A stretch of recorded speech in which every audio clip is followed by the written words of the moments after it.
Welcome to the Fantasy Football Garage. I'm Chris, the Candyman, and you already know what time it is. Tonight, we're drafting Best Ball Mania 7 teams to win $2 million. I've got all the best picks. I've got some hot takes. I'm already jumping into a draft. I'm going from the 4 spot. So let's get right into it. If you're new to the channel, you're watching this for the first time, or watching this in the future, make sure you're subscribed. I've got a goal to hit 2,000 subs by the start of the NFL season. Let's see if we can do it. It's free, doesn't cost you anything, but come support the channel. I see some familiar names in this draft already. We got Ryan in the 10 spot. And I see some people in the chat saying, what's up? How we doing, fellas? Jeff T. Boom. Good to see you, brother. We got Adam, a.k.a. Nice and Blunt. Always good to see you throwing out the blue and the yellow Lambos. My friend Adam runs a channel, Nice and Blunt, on YouTube. He's drafting best ball teams, talking ball all year round. Make sure you subscribe to Adam's content at Nice and Blunt. We're taking Puka tonight. Easy click. Let's keep going. This draft, someone took Jamar Chase at the 1 spot. You don't see that every day, but I don't hate it. Puka at the 4, smash click. One of the best picks on the board. One of the highest ceilings and one of the highest floors. He had the wide receiver #1 overall top spike week last season with 43 points. And he might be a guy you have to have. So happy to take him at the top half of the first round. Have you guys been jumping into these Dalmatians, these $1 drafts, the mini Dalmatians? I entered 12 mini Dalmatian slows to test something out. I jumped into 12, and I didn't want to do more than that, but I didn't know if I was going to do any at all. They're $1 drafts, 100,000, 112,000 people, 400 plus person final. I think it's 470 final, but I think it's like 20K up top. It's not terrible. I entered 12 slows to see if I could get one of every first round draft pick without really forcing it. And I didn't quite get that. I have 2 Jonathan Taylor teams. I have 2 CeeDee Lamb teams. I don't think I had a McCaffrey team. I didn't get Gibbs or Bijan. I have 2 Chase teams. I have a Genty team. I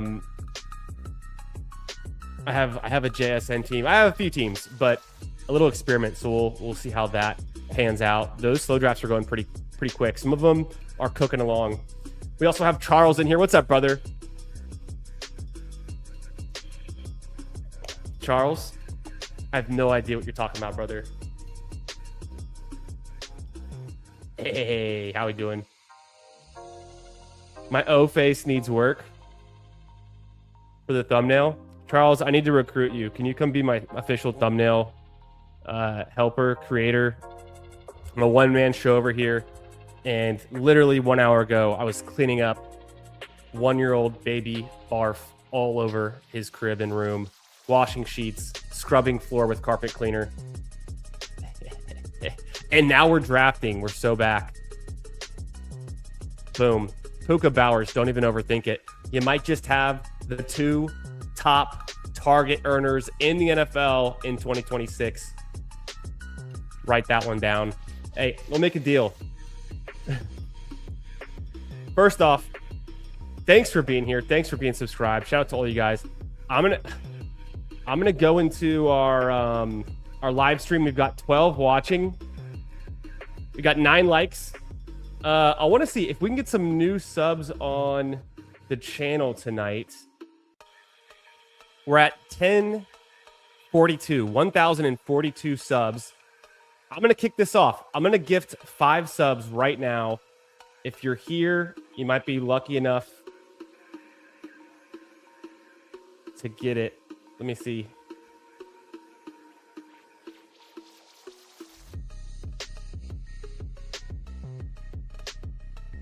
Boom. I think I just sent 5 gifted. 5 gifted from me. Throw your Lambos in the chat once you get them.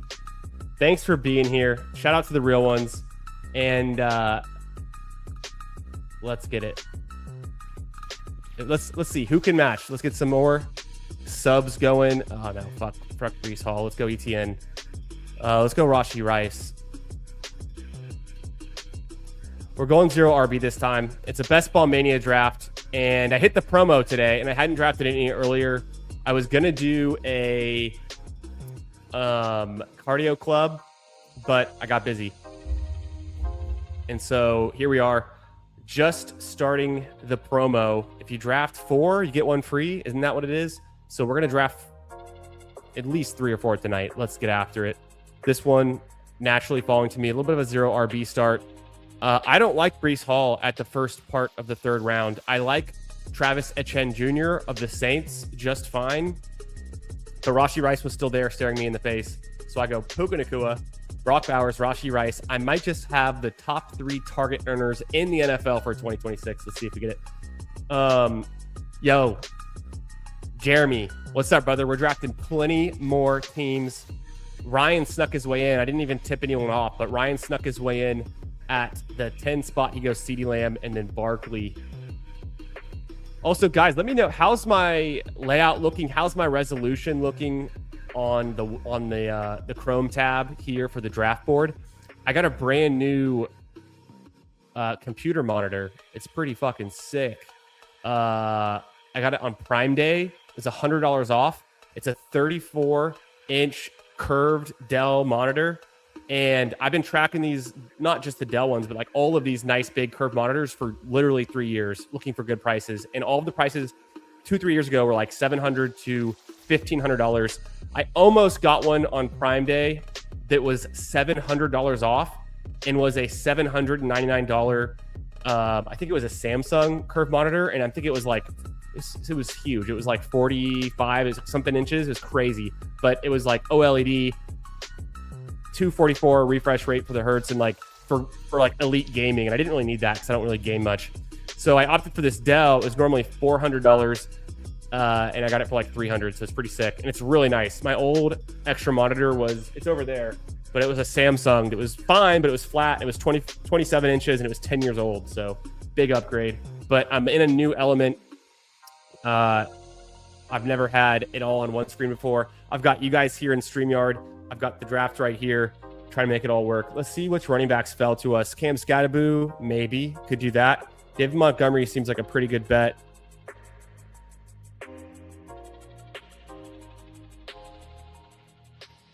I'm going to go David Montgomery. I could have probably pushed him around, but let me take him there. Scatterboo's fine. I think Montgomery definitely can get the work. The way they're talking him up, he seems like he's going to get probably average about 18 touches per game, which would be great. He'd probably be averaging about, I think I had it my projections for him. 18 is kind of the high. Let's go back to, let's say he's averaging 17.4. If he can get 17.4 touches per game, and he's averaging about 0.8 fantasy points per touch, we're looking at about averaging 14 fantasy points per game, kind of as, I think, a baseline projection for him. Last year we saw that be kind of similar to guys like Travis Etienne Jr., but also the second half of the season, Etienne Jr. was averaging like 16.5 fantasy points per game and half PPR. So I think just whoever can get all of the touches in a backfield is going to be worth a lot in fantasy. Probably I could have taken one of these other wide receivers, but I think they have a lot lower floor, and I might want to double tap running back here. I'll catch up with y'all after I make this pick.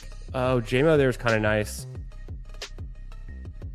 I like Travion. I like Swift.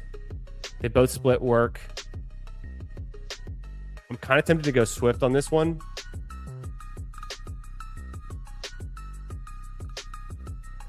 The Bears playoff schedule is not bad, right? The Bears playoff schedule is okay. They get Buffalo, which is nice.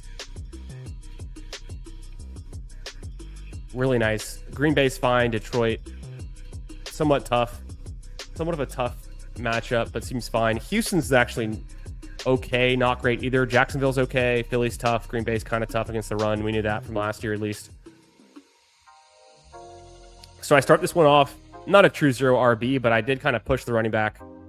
And I like the run rate that the Bears have, the Ben Johnson offense. So give me access to Swift there. I think it's fine, even though he's splitting some of the work with Monangai. I go Puka Nacua, Brock Bowers, Rashee Rice, David Montgomery, DeAndre Swift. Yeah, what's up, Putt Daddy? Good to see you, brother. First down fantasy. I'm in 81 slows. Sheesh, call me a DGen. Damn. Are you in slow draft heaven or hell? Time will tell. I didn't mean that to rhyme, but sometimes it just happens. Passing on the little Dow. Seems like a lot of people aren't taking it too seriously. Yeah, it's kind of a throwaway. I am doing it just to keep my slow draft queue up because It's fun, but I only entered 12 of them.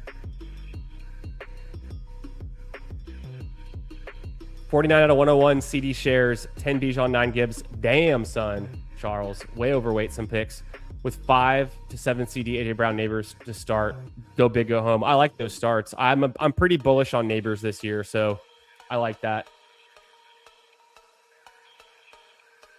Yeah, you guys seen each other in the slow streets. What's up, Jerry? Let's get after it, brother. Hope you're doing well. My man. Good to see you. Jerry and I, we're like two ships passing in the night. We gotta connect. We gotta get in a stream in soon. My schedule's crazy. His schedule's crazy, but we're gonna make it work. Jerry Football. Make sure you guys are subscribed over at Jerry's channel. Make sure you catch him go live. He's putting out great content. He's grinding. He's killing it. Jaden Daniels. Jaden Daniels, but I kind of want to get...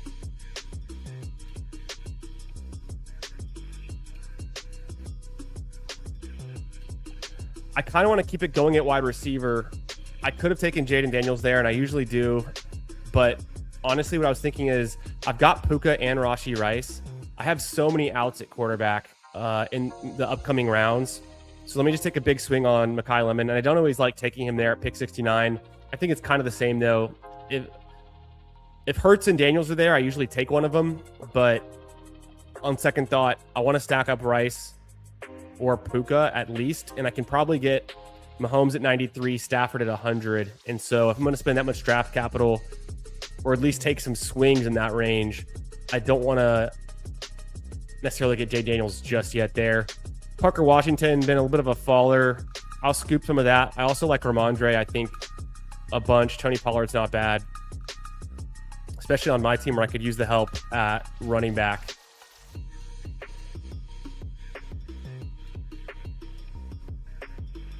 Pollard goes. I'll take Ramondre here. The thing about Ramondre is I don't like that they're playing the Broncos in week 17. The last time we saw the Patriots and the Broncos AFC Championship game, it was Patriots 10, Broncos 7. The game was terrible. It was cold. It was outdoors. I guess it can get better. It'll be week 17. It's a little bit earlier in the season, but not much.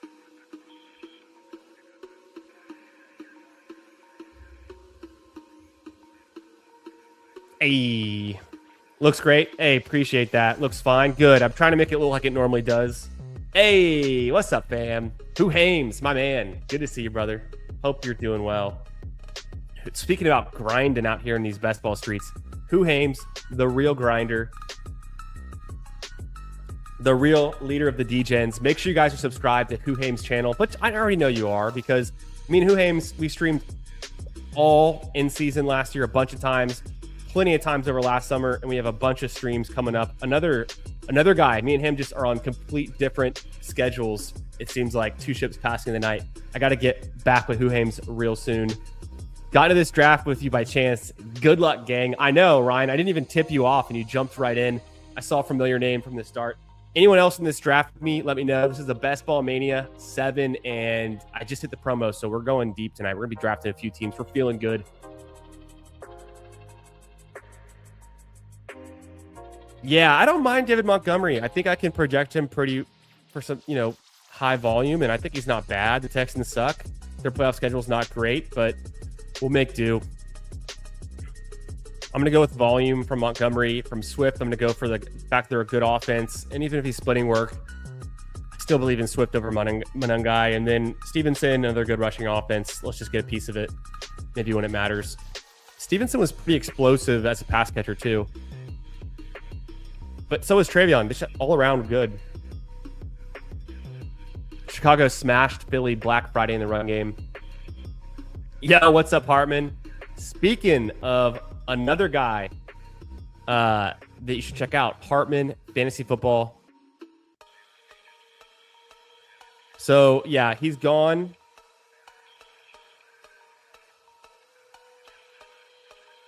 Could do Laporta.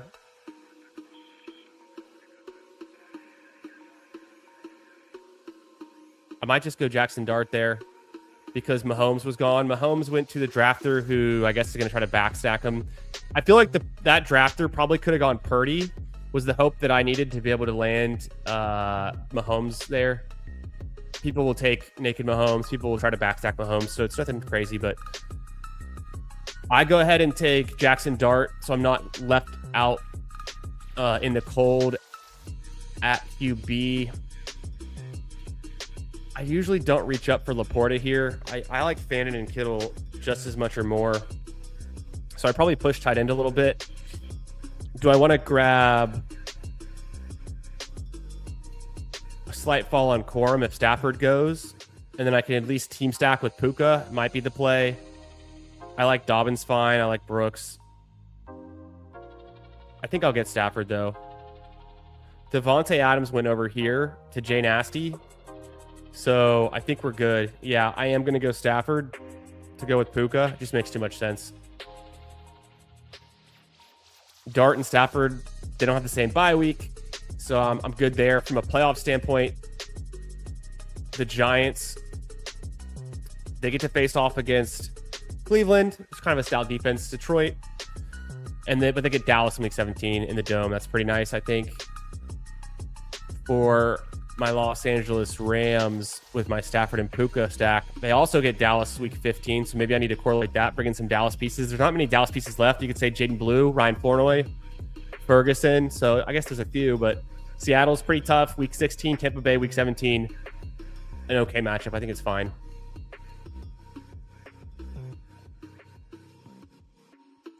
Make sure you guys check out Hartman Fantasy Football. Make sure you're subscribed over there. Hartman's been getting a lot of draft volume in, actually, and going live pretty frequently. So love to see it. Thanks for being here, my man. Jerry loves his West Coast midnight streams. Yeah, if you can swing it. The late night crew for sure. Adam's part of the late night crew. Jerry, occasionally, I know his schedule changes, but he's part of the late night crew. I feel like BBG is one of the late night guys. I'm a late night guy. Whenever I can get free. The first 5 free minutes of my day, here I am drafting best ball teams.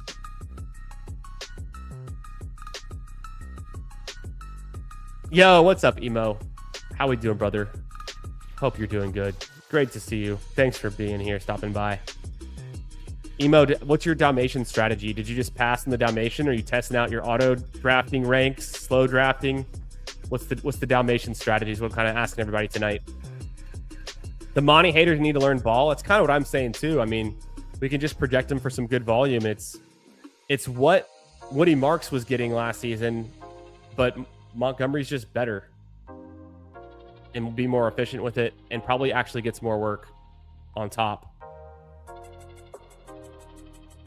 I don't mind Kittle, but I do have a lot. I might just go KC.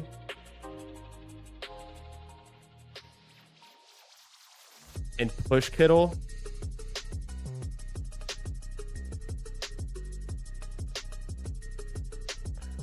I can do some late tight end stuff.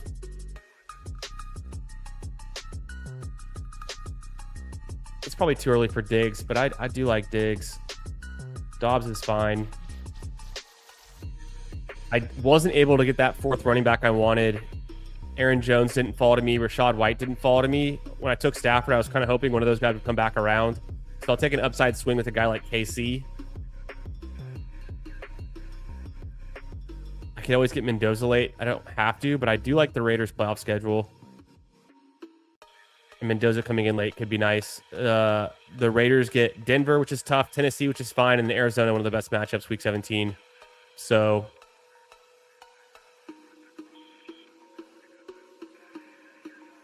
true. This is very true. Yeah, facts. Hell, going live at midnight. Hell yeah, brother. Love to see it. Okay, Kittle goes. Diggs is still there. I might just pull the trigger. Mason is there. Mason's kind of interesting.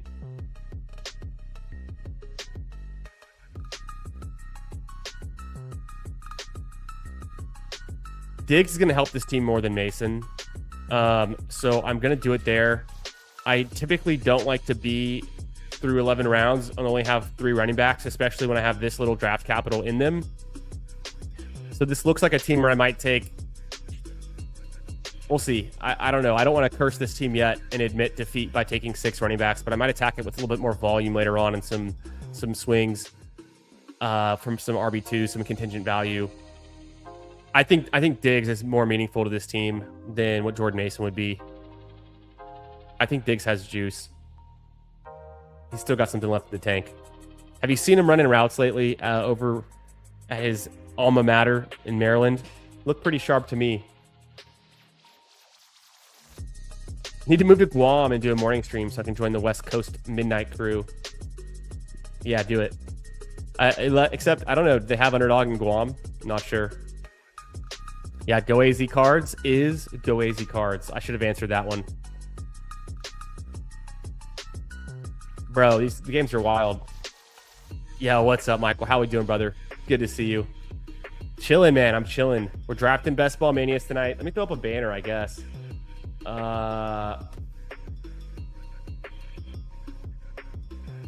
We're drafting Best Ball Mania. This is draft 1. We'll get into a few. I hit the promo earlier tonight, so let's get that free draft. Draft 4, get 1 free. Feeling good. This team so far, 2, 3, 5, 1. I've got Jackson Dart and Matthew Stafford. I stacked up Stafford with my first pick, Puka Nacua, at the 104. Running backs, David Montgomery, DeAndre Swift, Ramondre Stevenson. I've got Puka, Rashi Rice, Mekhi Lemon, Casey Concepcion, and Stephon Diggs, Brock Bowers at tight end. So I feel like I'm behind at running back, but I made up ground at QB and wide receiver for the fact that I went with the elite tight end. Damn, this is tough. This is a bad spot to be in. I might just go Isaiah Likely for the stack, but I don't draft a lot of Isaiah Likely. At least it's past ADP.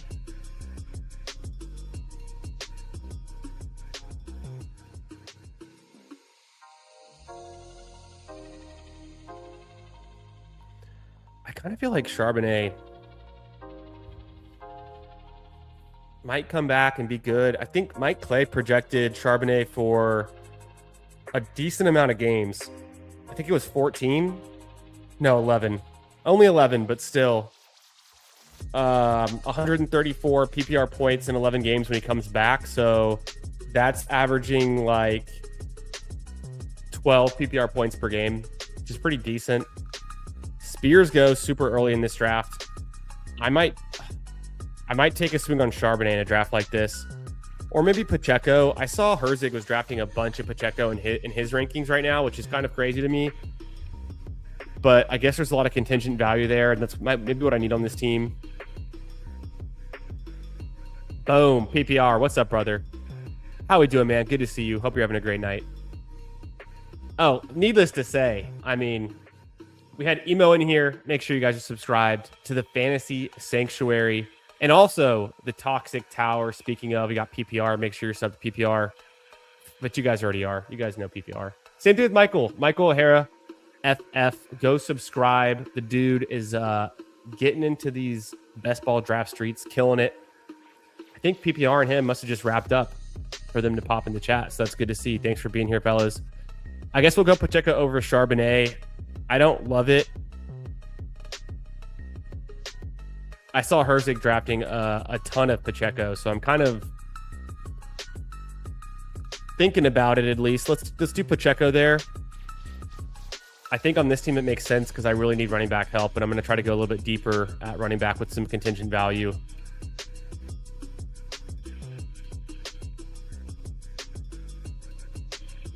Subscribe to Michael. Subscribe to PPR, of course. What's up, Paulino? How we doing, brother? Good to see you. All right, round 2. I'm gifting 5 more subs. Boom. Sending out 5 subs. Let's up those likes, or actually members. I said subs, but I sent out 5 membies to the channel.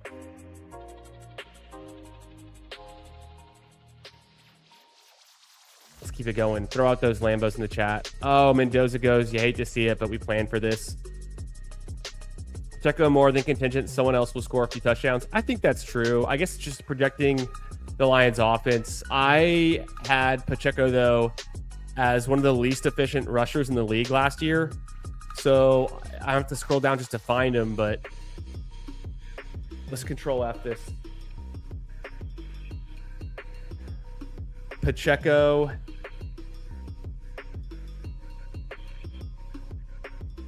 I had him at, over the course of the season, 0.57 fantasy points per touch.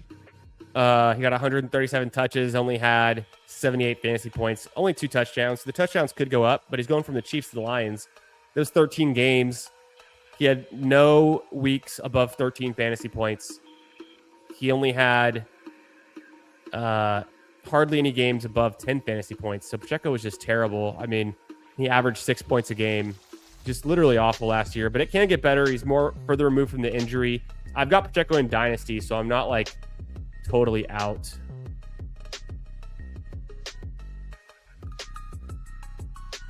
What are we going to do here? Could just be Boston.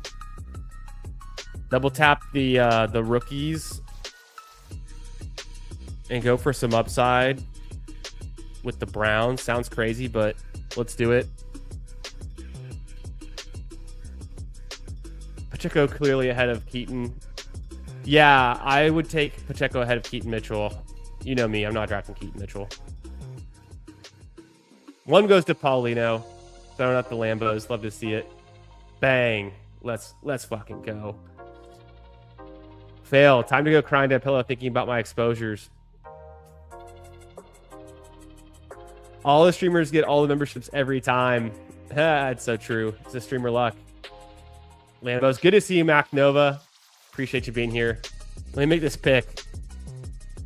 And then I have a little story to tell. Fuck, what do we need to be doing here? Rams, we're good, but we want to queue up Ferguson potentially coming back. Giants, kind of similar. I could mess with Mooney or Fields, but I feel like I do have a little bit of... I have a lot of exposure to rookie wide receivers, I'll say that. I don't hate Trey Harris. Probably just go Dylan Sampson. This is a huge stand on... Huge stand on the Browns, having Dylan Sampson, KC, and Boston. I think that's okay. Maybe they're just an undervalued team, and I don't necessarily need one of their quarterbacks to stack up to make it work. I'll reserve the right not to draft the Browns quarterback.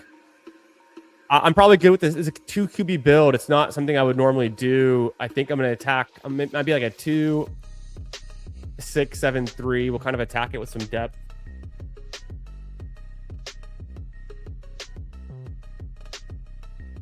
Most Browns have ever drafted on a team. Probably.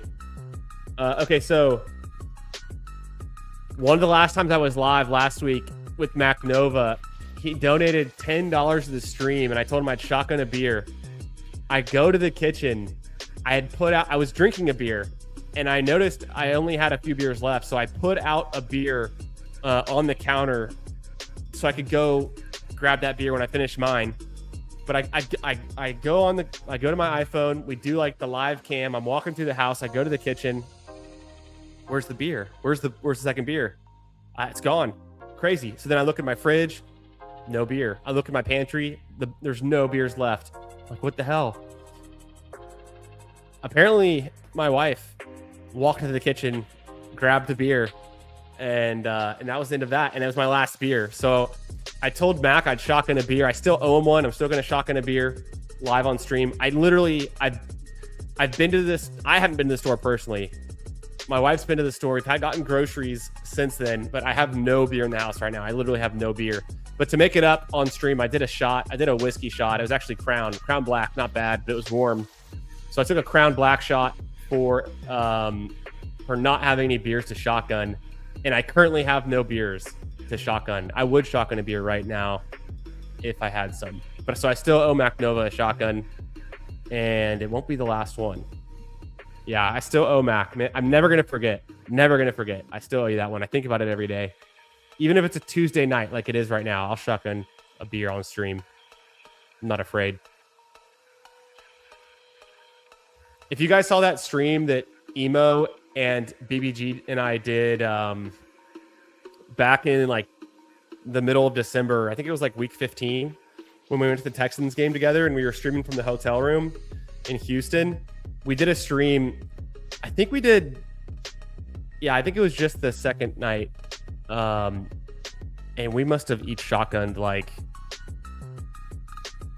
at least 4 or 5 beers on that stream alone, and then even more like going out. It was a fun time. I might just go Kamara here. It kind of fits the team and the need from a running back perspective. I think he projects well. Oh, I could have taken Jaden Blue later. And I still might. This could be a 7 running back build. I feel pretty good at wide receiver. Yo, what's up, Darth Carter? How we doing, brother? Good to see you. I'm kind of pissed that Ferguson went.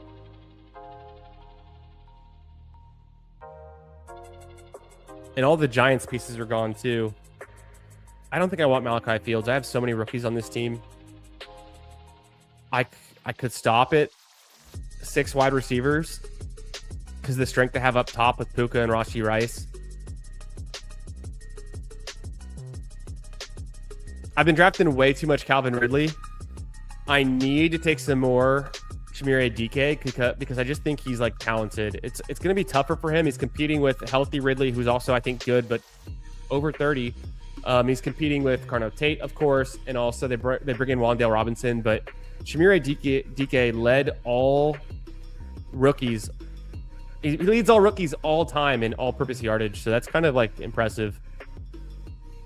Let's go blue here, and then we'll have a luxury pick with the last pick, whether it's going to be an extra wide receiver or a tight end.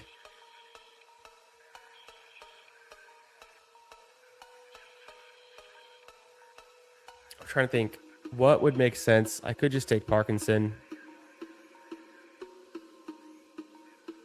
If he doesn't repeat the touchdowns, it's kind of thin. I want to mix in more DK. I think Ridley's fine, but DK he's explosive. He had a bunch of punt return and kick return touchdowns. Like, I think 2 to be exact. I think he had 2 punt return touchdowns.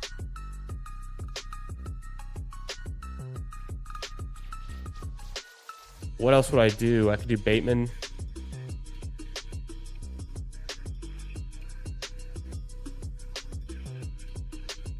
Bring back wise, it'd be Cowboys, which is kind of my Jaden Blue pick I just did. So it at least covers it. And then Buccaneers, I don't think there's any I'm going to force in there. Ted Hurst exists. I mean, like I said, I kind of already had a lot of rookie wide receivers on this one. I kind of want someone with more projectable volume, which makes me think like Bateman.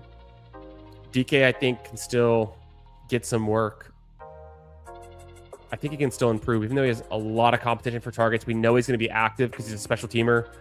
I really don't see him losing that role when he leads rookies all time in scrimmage yardage. So Titans gave up a lot of touchdowns. Yeah.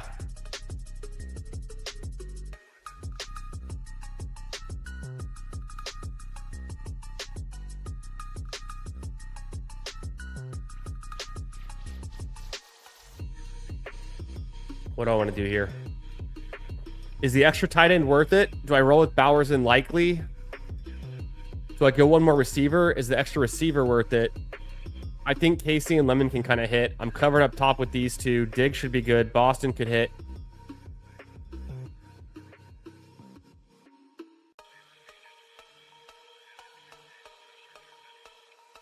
I'm tempted to go Gesicki here. I'm going to throw Gesicki in there. Kind of a wild card last second switch to Gesicki.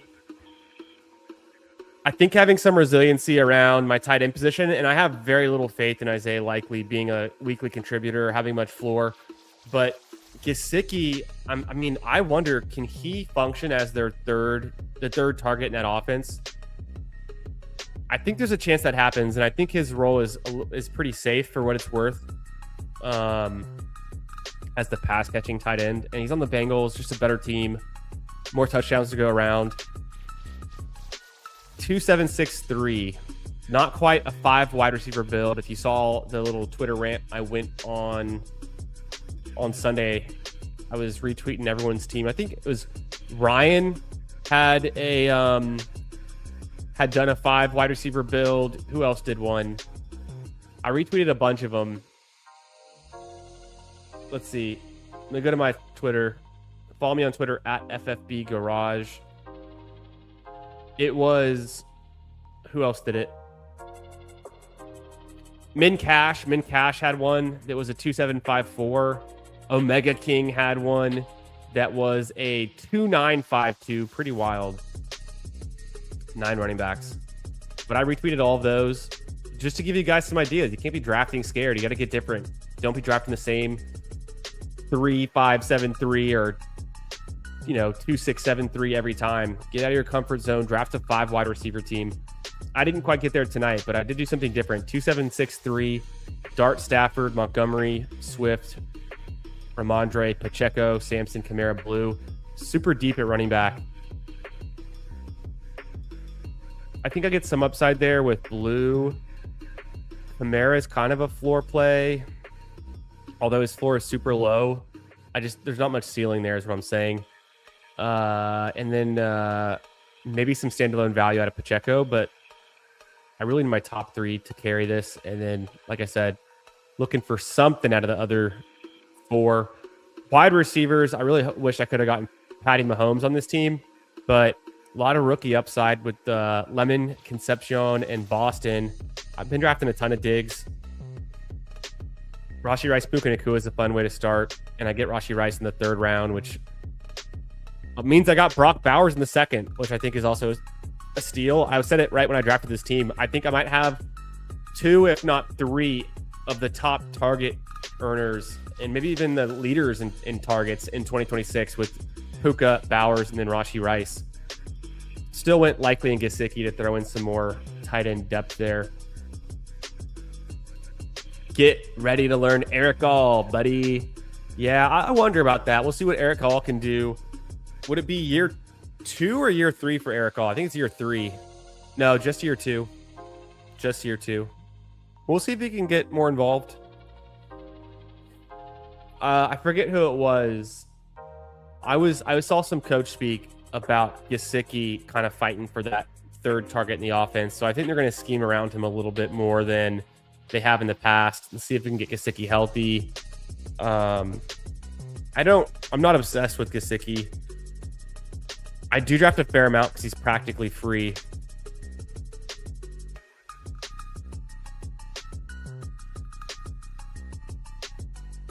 In 13 games. Yeah.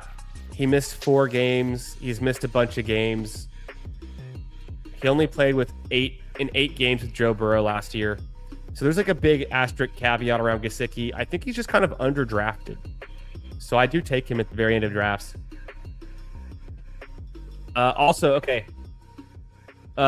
love DK, but I'm concerned with him positionally. He's a slot guy, and if anyone would be losing their job snaps, it's Ridley on the outside, which would be more likely Elmanor, right?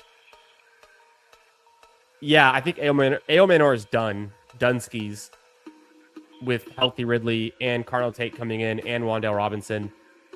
I think DK can still rotate in, but he's a depth guy, and he's at least going to be active because they use him in special teams so much for kick returns and punt returns. And he showed them last year they can trust him with the ball in his hands. He can score touchdowns. He had 6 touchdowns for them last year. He had 2,100 scrimmage yards. And he's reliable. I think he's going to be active every day. Maybe he's a good pick in 20 rounds, but I think he's a fine pick even in 18. I need to sprinkle him in more, maybe on some Cam Ward builds. Yeah, the Wan'Dale signing was bad for him. I will agree to that. B-Fred says, might be a dumb question. But is there any world you feel better about Hampton this year than Bijan in full PPR? Probably not. Limited sample size from Hampton last year. But let's go look at Hampton. I'll have to scroll through. He doesn't pop because of the lack of touches because of the injuries. Well, actually, this is sort of by touches per game. Where's Hampton?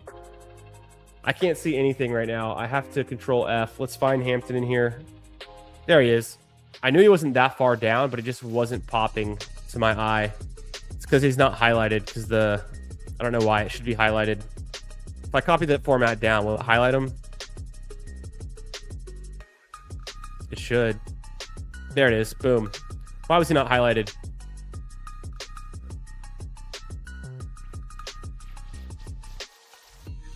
Oh, we're in the wrong sheet. We're in the wrong sheet. No wonder. That was all weeks last year. So Hampton averaged 0.77 fantasy points per touch over last season. Bijan was 0.94. Let me zoom in a little bit to help you guys see this. So this is the data I track. It's all of the data from last year for the running backs and wide receivers.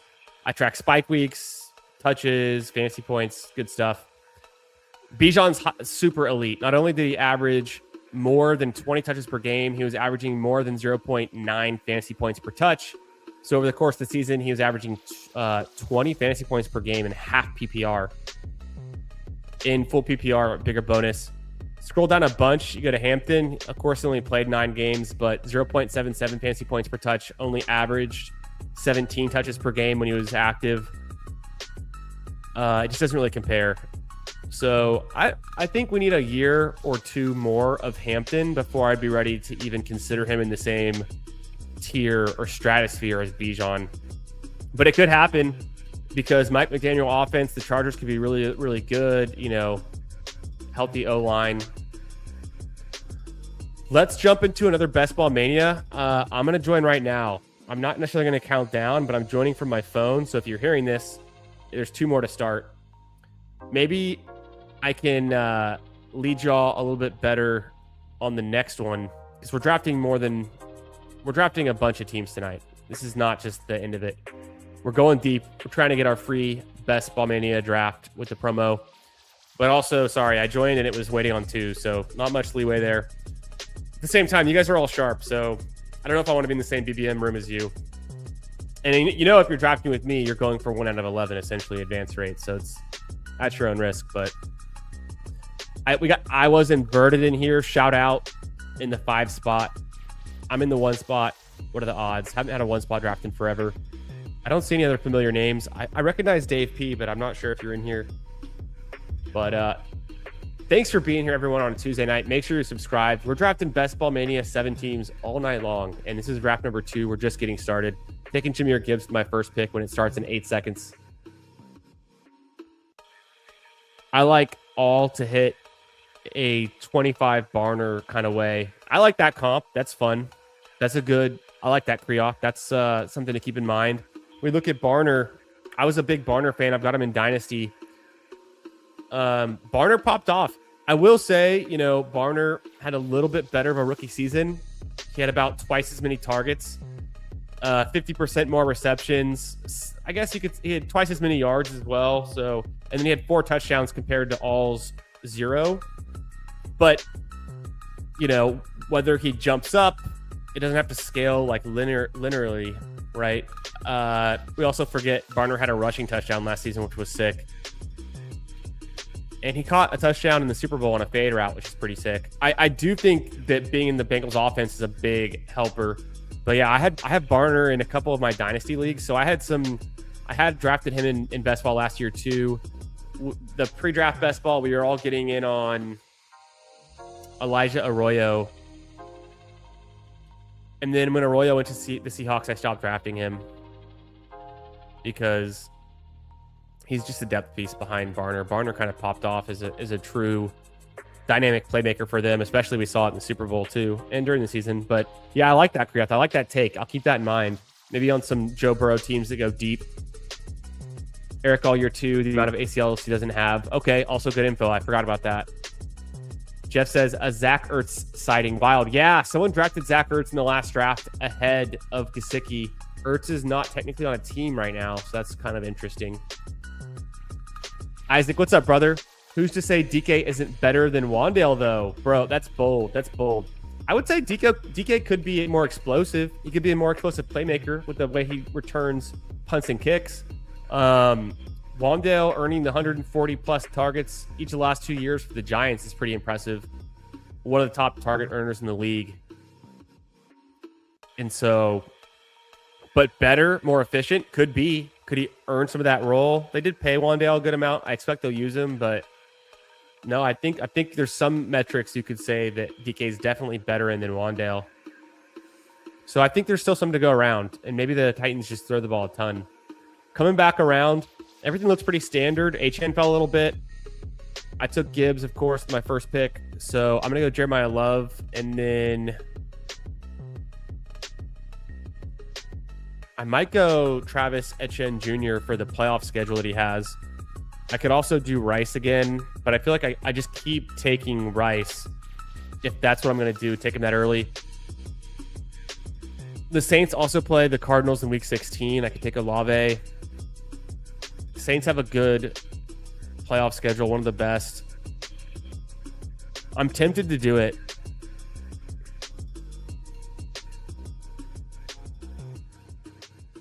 I'm going to go with Travis Etienne Jr., Gibbs, Love, Jr.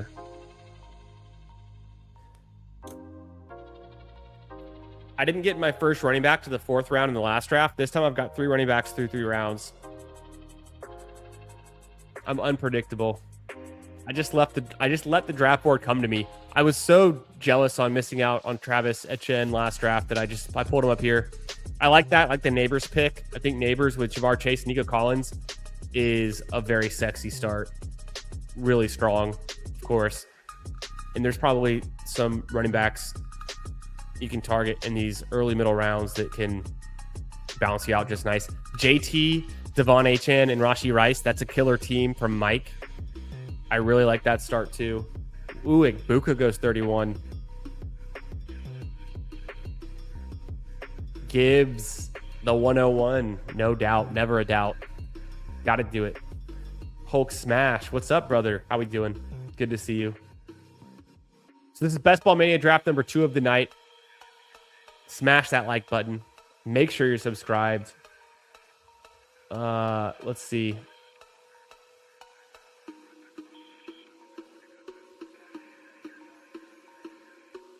Do I want to start a YouTube poll? I'll start a poll. I'm just going to ask, did you draft the Dalmatian? I'm pretty sure it's closed by now. Dalmatian. Why can't I spell that? Oh, that's why. No.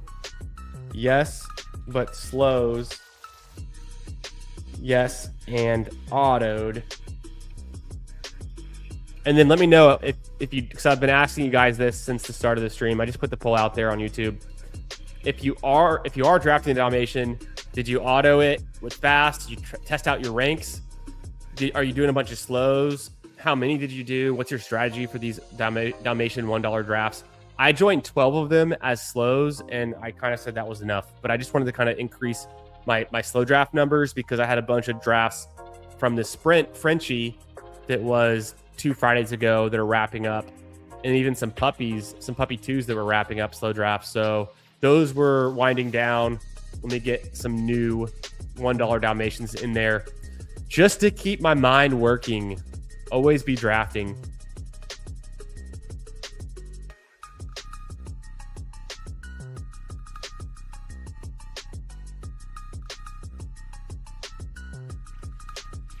I think I'm just going to go Devontae Adams and Mike Evans and call it a day. I'm trying to figure out why I wouldn't do that. I could do Colston Loveland, but I'll go Mike Evans, Devontae Adams here. Just the old, reliable, future Hall of Famers. Could be what you need. I think there's a lot of injury risk with wide receivers like Devontae Adams and Mike Evans. I don't expect them to each to play all 17 games, but the spike weeks they can get you any given week, maybe, week 17 when you need it, counts for a lot. I will try to draft some wide receivers with some more of my high draft capital to kind of increase my weekly floor in case Devontae Adams ends up playing 11 to 14 games or Mike Evans ends up playing, less than 12 games or 15 games, kind of same thing. At least I have my top 3 running backs give me a super solid weekly floor for scoring, hitting that flex position. So that helps. This is kind of the balanced build I'm going for.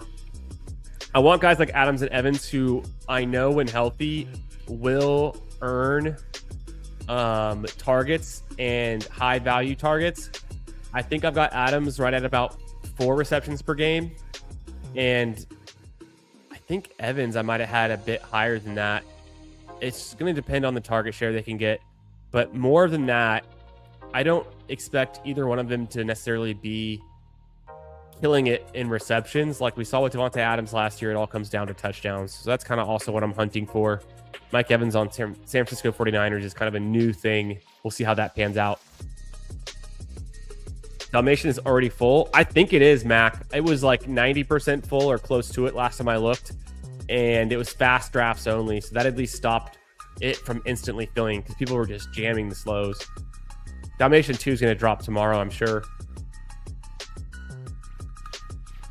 Exactly. They made it so you can't do slows. This is also true, Hulk. I would rather auto them fast with my rankings than do 101 slows, but I did do 12 slows. Last year in July, I remember because I was out of town. I was on vacation with my family. I think it was early July, and Hartman and I were DMing about our Dalmatian strategy. And what we did was we set some ranks, and then we auto drafted a bunch of Dalmatians, and then we would see like what our teams looked like. I remember I auto drafted like 4 of them, and I think all like 3 out of the 4 had Aaron Rodgers, which I thought was crazy, and some weird things like that. So it's kind of fun to check your ranks if you do set ranks against the board. I don't have ranks going that deep at the current moment this year, so I didn't necessarily want to do that. This is a fun way to play it. Let me go Hurts Lemon.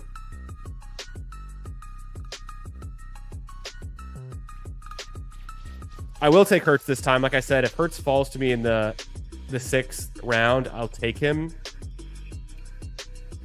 Looking back, last draft, I think it worked out fine that I didn't take Jaden Daniels. But I took Lemon. I'll take Lemon again, this time with Hurts.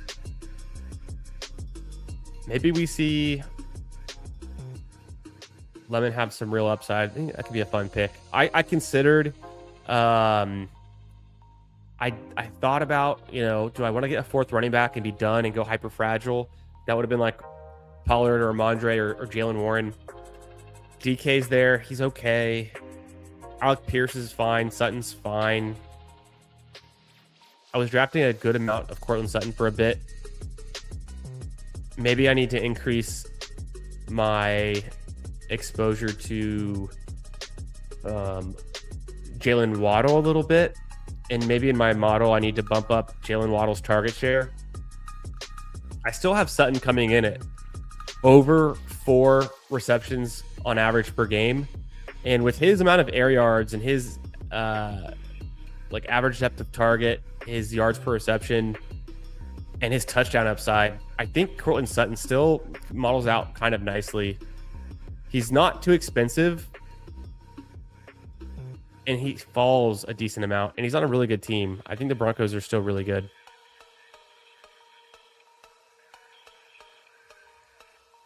Oh, yeah, the 101's definitely open, Mac. That's going to be open for weeks.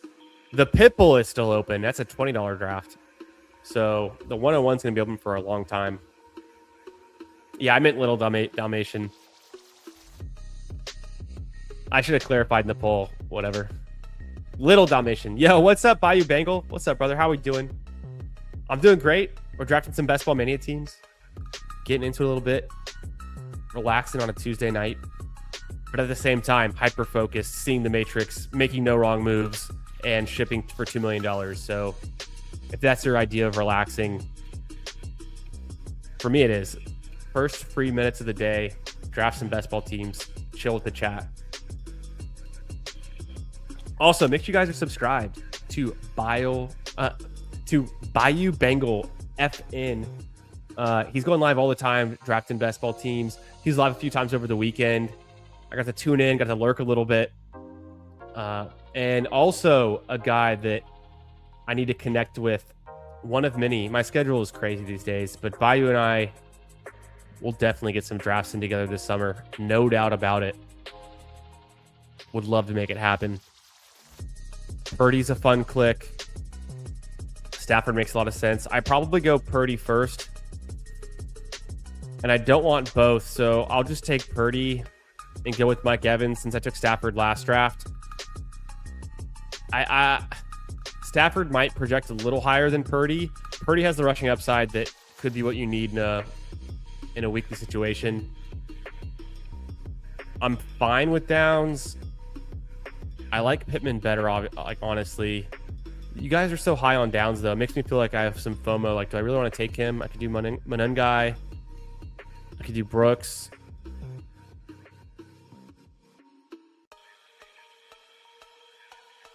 I'm going to go Brooks. Let me throw a Brooks in there for some expensive, fun upside. I don't even like the Panthers playoff schedule that much.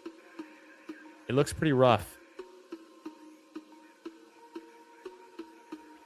Well, they get Cincy in week 15. That's nice. But then Pittsburgh in week 16 and Seattle in week 17 really sucks. I'll throw in some expensive Jonathan Brooks there. I didn't think guys were going to come back around like Rachaad White at pick 120. Sometimes Aaron Jones is there. Let me reach up for Jonathan Brooks. Maybe if I get lucky, the Puka drafter Dave P already has Drake May and T-Law. He skipped taking Stafford at 100. He might skip on him at 117. Someone else probably takes him naked before that. But if I could get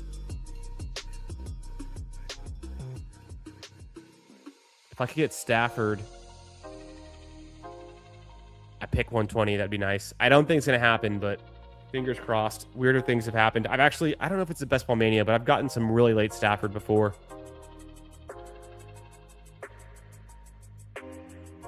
Blaze, you're a madman. Are you in slow draft heaven or slow draft hell? How's it feeling? Maybe it's fun for the first few days.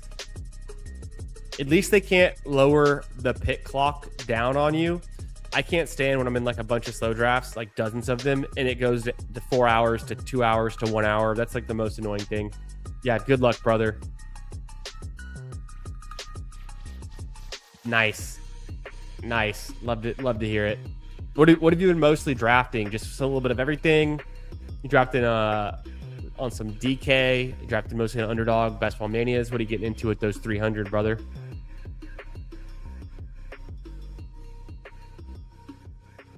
Zero QBs by 140. Gotta work on those positional limits, Hulk Smash. Yeah, I think Pittman is cheap. Stafford goes 110. Is Pittman still on the board? What the heck? I'll take Pittman at 120. I'll take Golden at 120. Come on, fingers crossed. Pittman goes. Oh, no.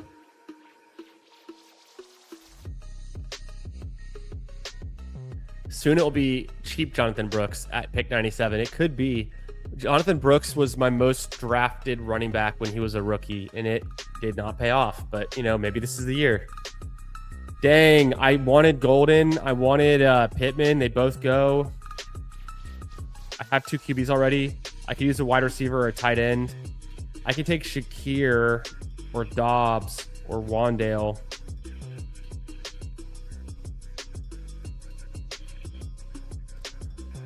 I'm going to start with the Wandale. I have Purdy. Damn, Kittle went 2. Yeah, Kittle went 2. Hurts.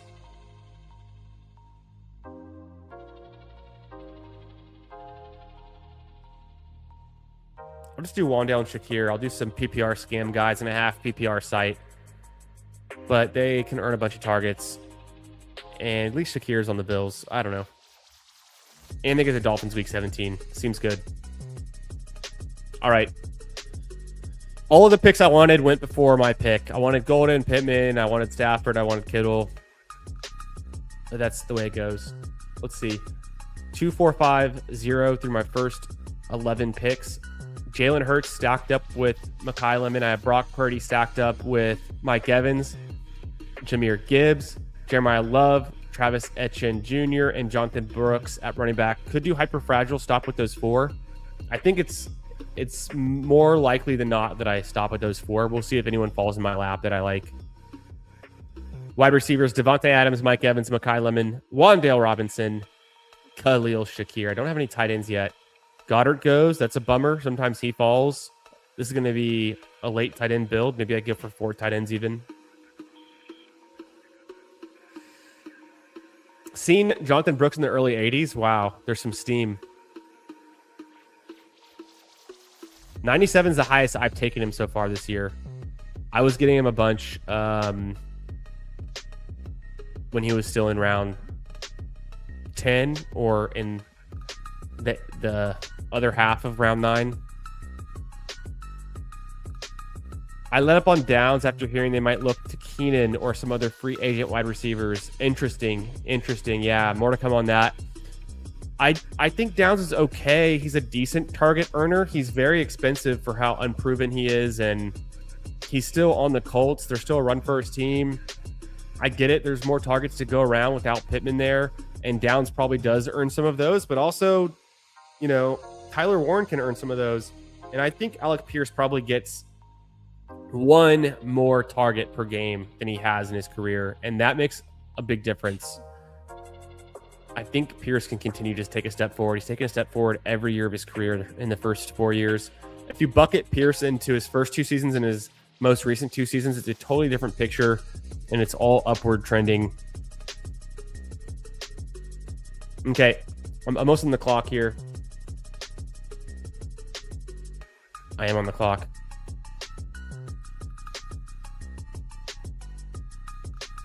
Go Daniel Jones. I don't have any Texans. I don't care about Cam Ward to Wandale. That's not really the stack I want. I'd rather go naked Daniel Jones. Be done with those 3 QBs. Feels very strong. The running backs I don't love. I need a tight end here. I could do Gadsden.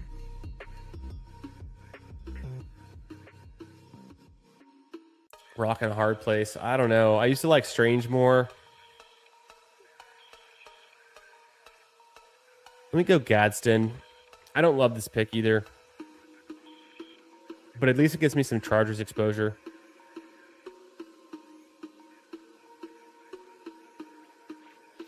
All of the tight ends of my QBs are already off the board. That always sucks when you can't backstack tight ends.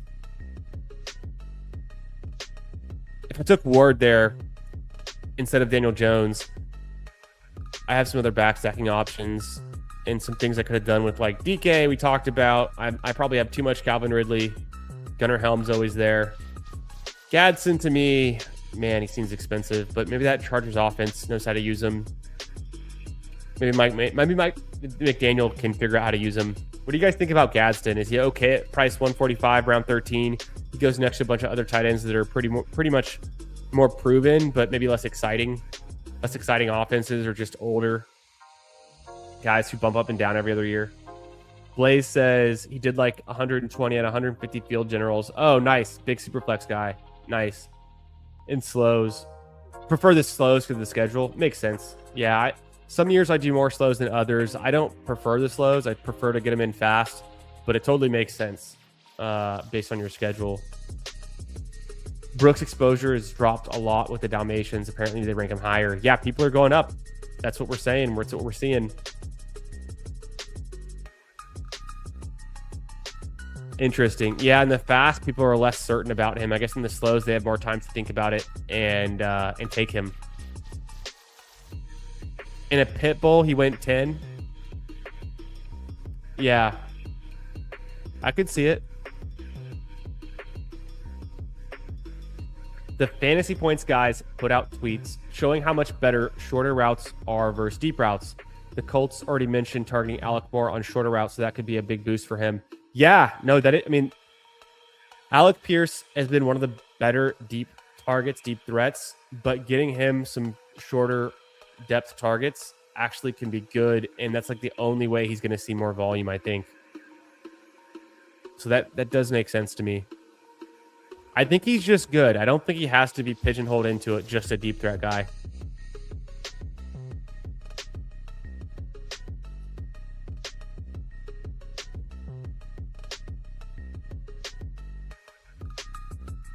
Keon Coleman in round 14. It's the star method, get you again. And he's not stacked with Allen, so I'm not sure what the reason is there. Just a big Coleman believer. Maybe Suavino is auto-drafting. He has 2 running backs and 9 wide receivers, I just noticed. And his only running backs are Henderson and Stevenson. So this guy's doing some crazy things. I guess I didn't really notice it until that pick, though, with Coleman at 162. But yeah, it's a Best Ball Mania draft. Sometimes you see some weird things. People get their guys. No clue. what's going on there.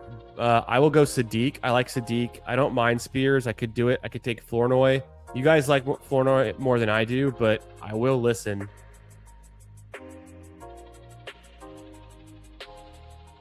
Where I double tap tight end, call it a day, get the fall on Strange.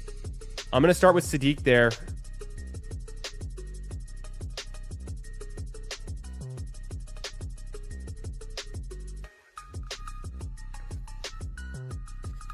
Maybe I should have taken Stafford instead of Purdy to stack up with Devontae Adams, considering I have the Week 17 matchup with Hurts and the Rams. I think I'm going to go Strange.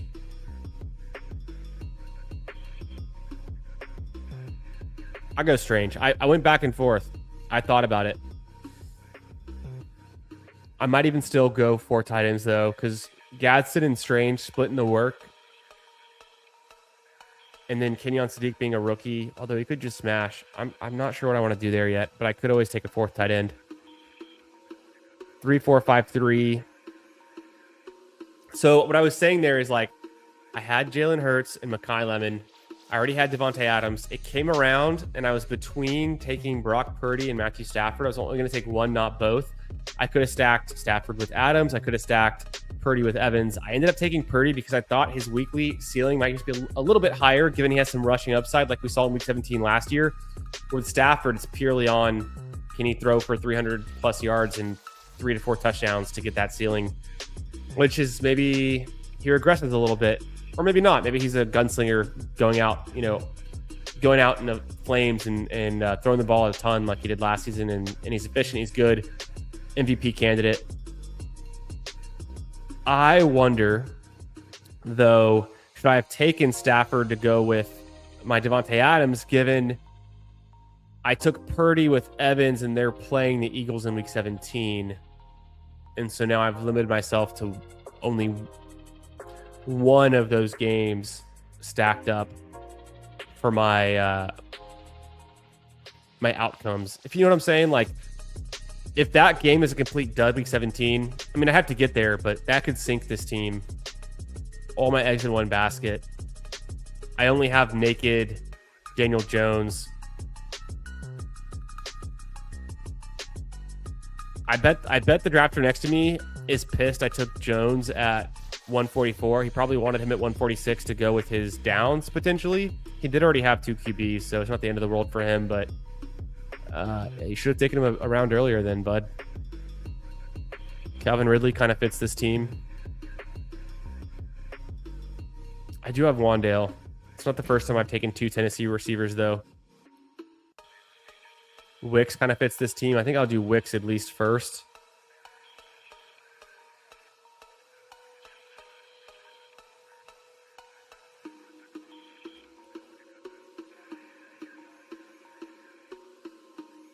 K. Dotton's fine. Terrence Ferguson's more fun. And then my last pick, do I do running back or receiver?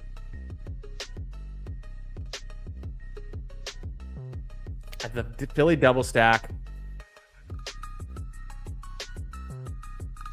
I go Terrence Ferguson there for my 4th tight end. Another Rams piece.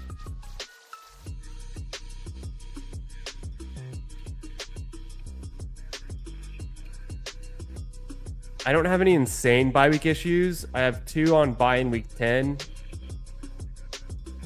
I can work around that. It's just the Eagles. I don't have any running backs on bye Week 10, so I should still hit the flex with a running back.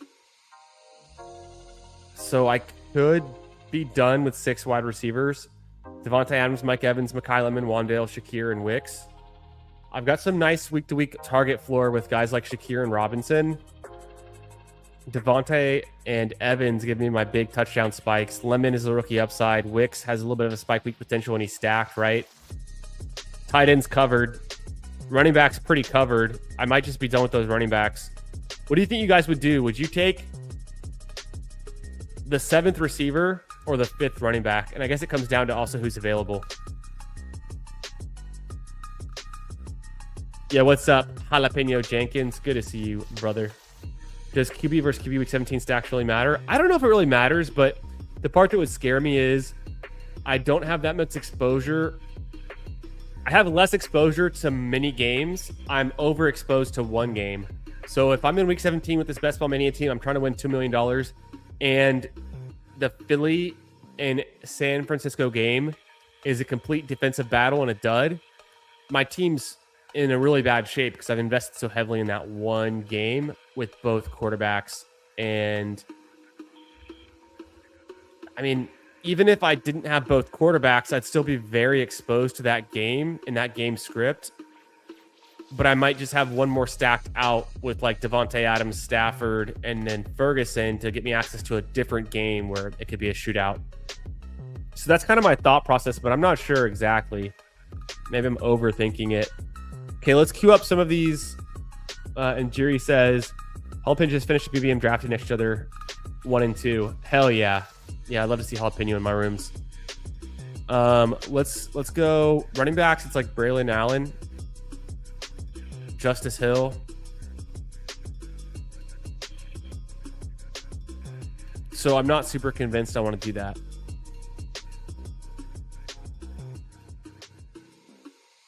Wide receiver, it's Mooney, which could be fine. Pat Bryant is okay. I think Bateman's the best pick here. Kirk would be a double stack. Probably not the DK team, considering I have Wandale, so like not the DK team. Caleb Douglas, if you're a ball knower. Hollywood, if you hate yourself. I think I just go Rashad Bateman here. Gives me some nice upside. Access to a good team. One more pass catcher. Not going to hurt. 3, 4, 7, 3 build. I mean, I could have taken Justice Hill for the running back.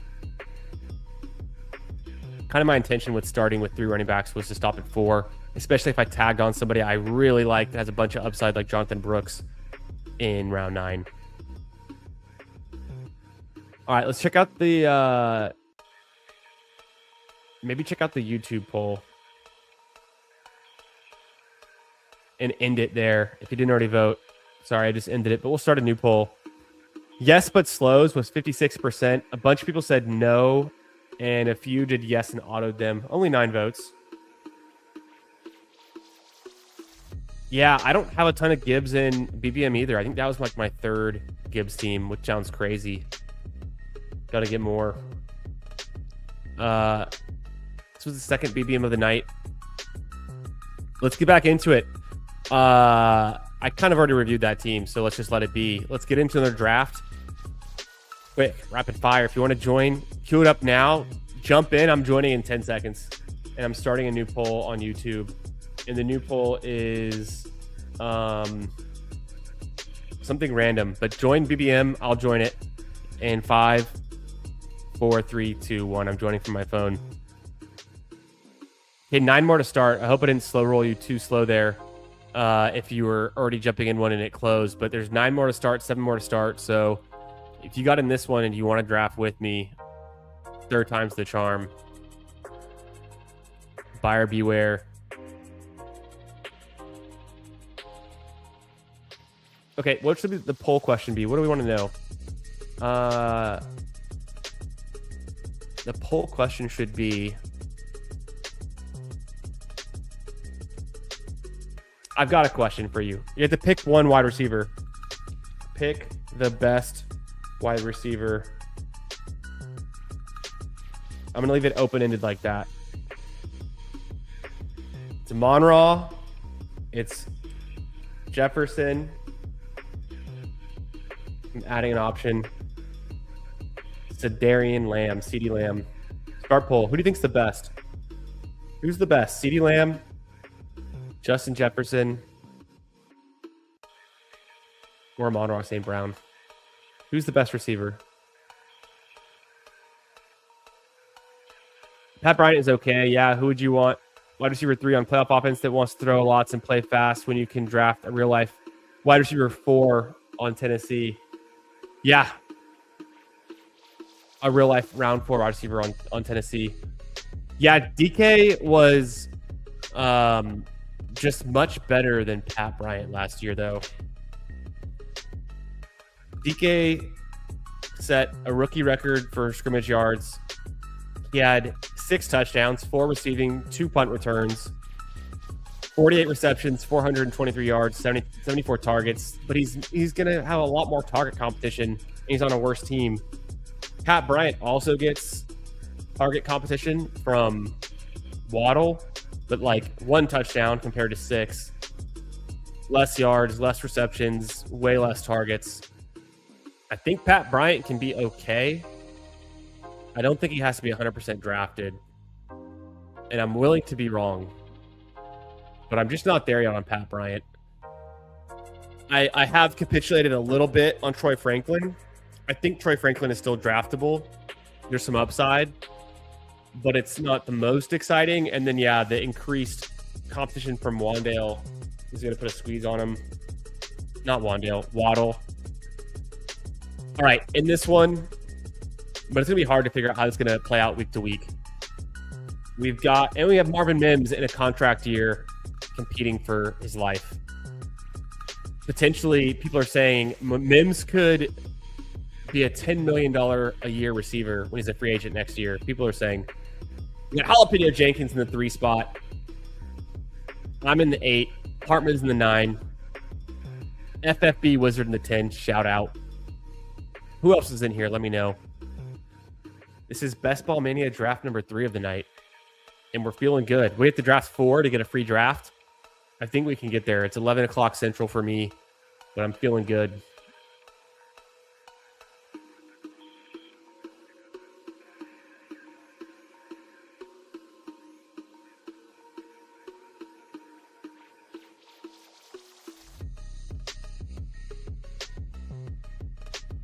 Oh, I'm on the clock.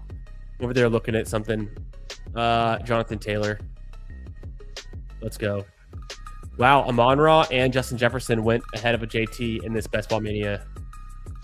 I'll take JT at 8 all day long.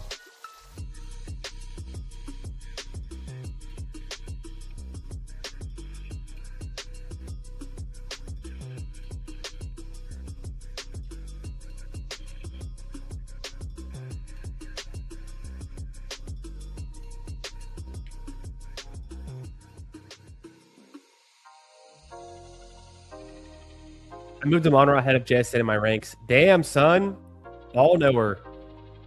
I moved him ahead in my mental ranks, but I still want JSN exposure, so I will take him. And I don't always take JT over JSN, but I will.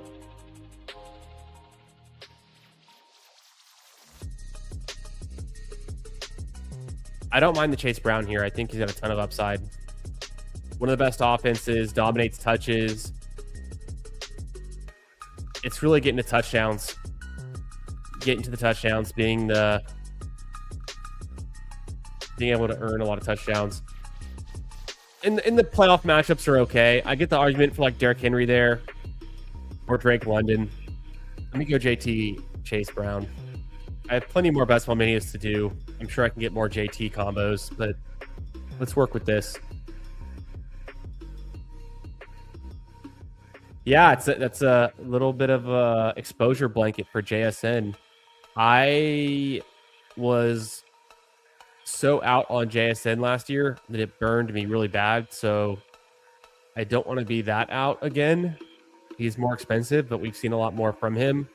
New offense, new offensive coordinator with Brian Fleury coming from the Shanahan tree, being the 49ers tight ends coach most recently. I think it's good for Barner. I think it can be good for JSN, but it's not going to be better than it was last year. Almost certainly, right? But still, JSN, is he the guy you need in round 1? We'll find out.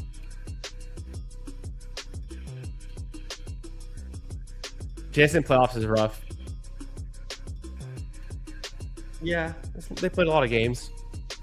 Regular season, though, super impressive, of course. Same thing with Puka.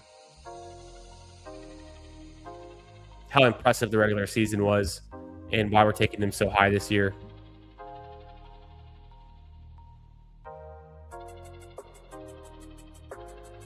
So I started a new poll. Go vote in the poll. Make sure you hit like on the stream. Make sure you're subscribed. Help me hit 2,000 subs. That's the goal.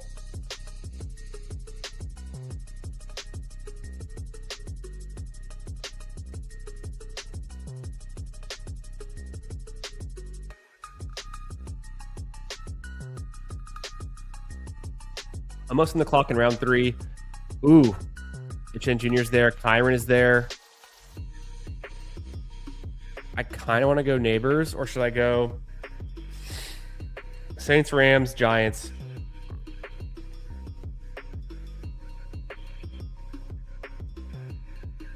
I'm going to go Neighbors. I think Neighbors healthy is just so good. And that Week 17 matchup could be insane. Could be a huge shootout in Dallas. I don't mind T. Higgins there. I like T. I just took Etienne Jr., so I'll pass on him this time, but reluctantly. I do want some more Neighbors exposure. McConkey goes at pick 30. Flowers at 29. McBride goes to 31. So interesting how we saw McBride and Bowers switch. McBride coming off the end of last season, people were really, really high on him. He was going like the highest he's ever been, but we've kind of let him fall middle of the 3rd round now. It's just interesting. Garrett Wilson, I think, is one of the best picks on the board right now. I have a ton of Garrett Wilson. Kyron at pick 38 is very nice. That's a great start out of the 11th spot. Anchor with CeeDee Lamb, and they get 3 great running backs. Whether they're just a workhorse or on a good offense. Wow, FFB Wizard, 4 straight running backs. T-Mac is there. It's hard for me to pass up on Josh Jacobs, honestly. I like Luther Burden a lot, too. I have so much Josh Jacobs. I hate the playoff schedule. Maybe that should be part of why I shouldn't draft him. I'm going to go Josh Jacobs there. It's hard for me to pass on him. The playoffs not great. They're playing Texans Week 17. You don't love that. And Chicago Week 16 is fine, but they get Miami in Week 15, which is pretty redeeming. So that could be really nice. In a sprint format, I feel like you just take the Miami Dolphins opponents, and that could be really cool. Pay off a lot. Same thing, kind of like target the opponents of who else? The Saints or the Giants or the Commanders opponents or the Falcons opponents or the Cardinals. Just target some of the weakest defenses in a sprint format where the points stick with you week to week, right? You're not just advancing out of a pod and those points go away if you advance. You get to keep your points. So I think having a huge week against a really bad defense from a top running back could matter a lot in a sprint format.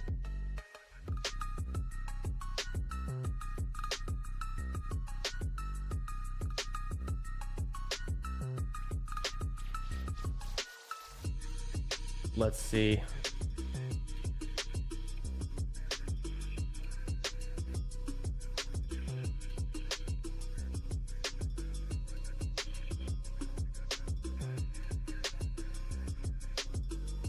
Creout says, agreed. JSN is an outstanding technical wide receiver. It's having to trust Darnold to keep him underweight and Amon-Ra and Jettis over JSN. Yeah, it's hard. It's hard.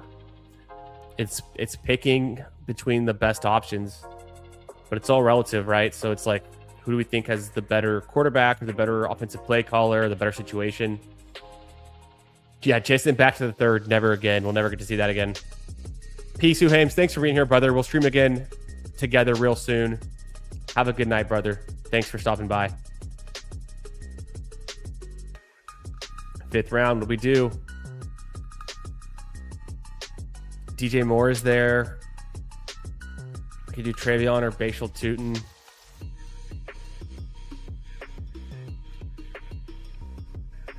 I Haven't taken any Travion tonight. Could be the move. I like Tootin as well. I kind of hate Travion's playoff schedule matchups. I was talking about this when we took Ramondre in the last draft. KC, New York Jets, and Denver, all bad. Tootin's matchups, I probably should have just taken Tootin there and got smart Tootin. He gets Houston, but then he gets Dallas and Washington, which is pretty nice.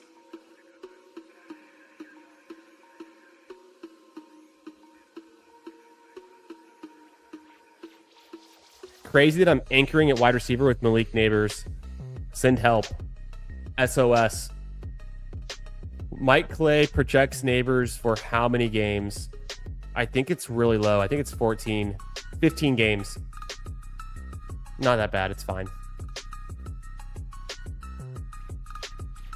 Dang, we're an hour and a half into the stream, and we're already in the middle of our third Best Ball Mania. Make sure you're smashing that like button. Come say what up in the chat. And help me hit my subscriber goal. Get to 2,000. This is fine, C Money says, as the building is burning around me. We can get out of here. I'm just trying to be like FFB Wizard. 1 wide receiver and 4 running backs through 6 rounds. Okay, he goes wide receiver. That's my cue. He goes Quentin Johnston. Holy smokes. Who do I have queued up? Carno Tate, come on down, brother.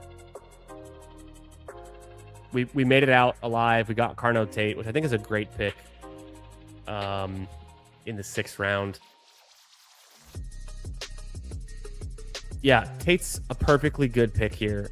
Incredible pick, if anything. Through my first 6 picks, I go Jonathan Taylor, Chase Brown, but we're not done yet. Josh Jacobs in the 4th and Travion Henderson in the 5th. I get Malik Neighbors in the 3rd round. Can't help myself. I just know Malik Neighbors is the best wide receiver in that class. He's good. Let's get him healthy. He'll be fine out there. Maybe we can bring in a little Jackson Dart on this team. Carnell Tate, pick 65 overall. That's like, it feels like a price that we were getting yesterday, but I'm getting it today, so that feels good. Throw some Lambos in the chat if you got them for the Carnell Tate snag as the wide receiver 2, because it would have been rough after that. That was kind of the cliff. Luckily, Quentin Johnston got pulled up, so I think that saved us there. And then the Daniels McLaurin stack that Hartman grabbed. So throw some Lambos in the chat and vote in the poll. Let me know who you think the top wide receiver is between Amon-Ra, Justin Jefferson, and CeeDee Lamb. And then tell me why in the chat. Come say, like, I'm ride or die CeeDee Lamb. Let's get him healthy, matched up with Dak. Future MVP season from Dak. You get that, one of the best, dome teams to be a part of, offenses. Or are you going with Amon-Ra? Do you just believe in the Lions? They're tough. They're undeniable. They're top touchdown scoring team each of the last 2 years. And maybe even 3 years. I had to look back on it. Time flies. Or are you going with Justin Jefferson? He's just the most talented. He has been declining each of the last 3 years in fantasy output, but new quarterback play, big upgrade.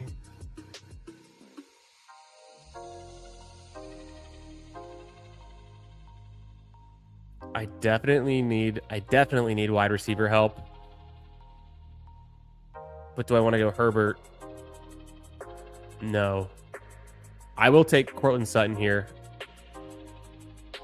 On a build like this, I think it makes a bunch of sense. I need someone who's going to be a little reliable on a good offense.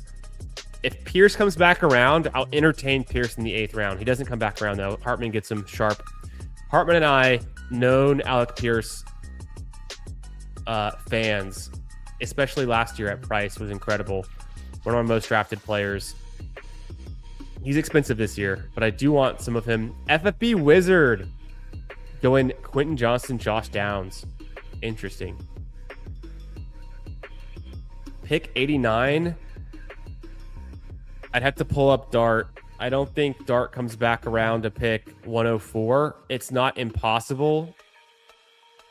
But if I want Dart, I might just have to get him at 89 to go with Neighbors. And I kind of think I do. Oh, man, I can't pick him over Herbert, though. Herbert might be there. Wow, Wizard did not go for Herbert with the Quentin Johnston. Kraft is there, which is fine. I don't really want the tight end at this point. I could do like Godwin but I don't have to get Godwin here. Yeah, Hartman goes Herbert. I kind of saw that coming. I think that's what I would do if I was in his spot too.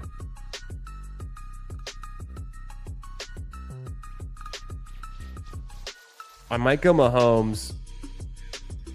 Do I want Godwin though? I think I'm passing on Godwin and going Mahomes on this team. Could have brought up Dart. Sometimes Dart falls. We'll see how lucky we can get. I know people take him naked though, so it's not a problem. Ooh, and Hartman had the Terry McLaurin Daniels, and he still goes Herbert. He could not resist the hype.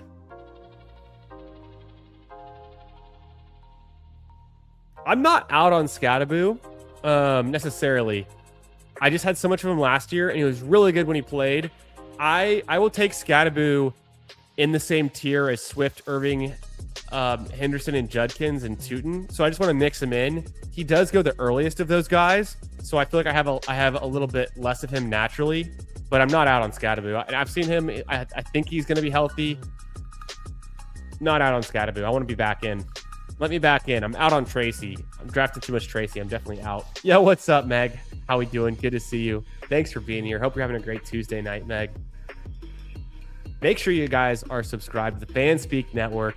Hey, I think we've got Best Ball Jeopardy tomorrow night. We'll see who's on. It's Wednesday, so we'll see if we have a Best Ball Jeopardy lined up. But go subscribe to the FanSpeak Network. Go check them out. Check out the Substack as well.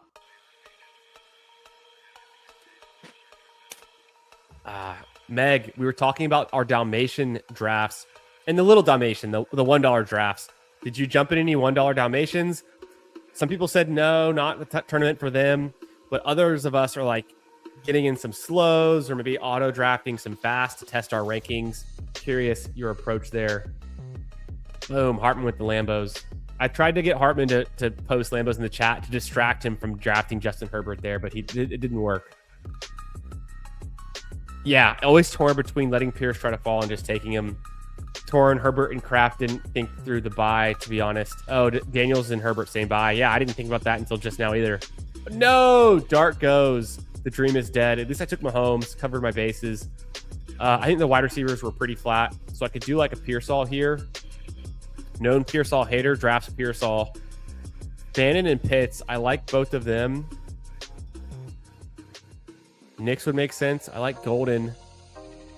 God, Pearsall, known Pearsall hater.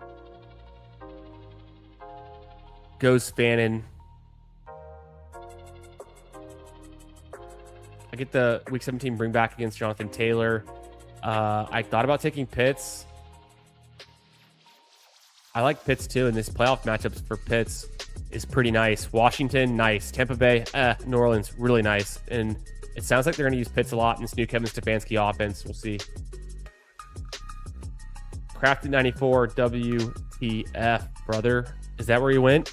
Yeah, I think it's fine. Honestly, I've moved Kraft more into the tier with like Laporta, Fannin, and Pitts. I don't think I like Kraft more than those guys. So I'm actually starting to slight fade Kraft. Because he's still hurt. Okay, I'm not going to go Pitts. I might go Bo Nix, though, to go with my Sutton. If not, I'll do Golden. If I do pass on him, who do I go with at QB later? I don't love him. I think Bo Nix is a super high ceiling at QB.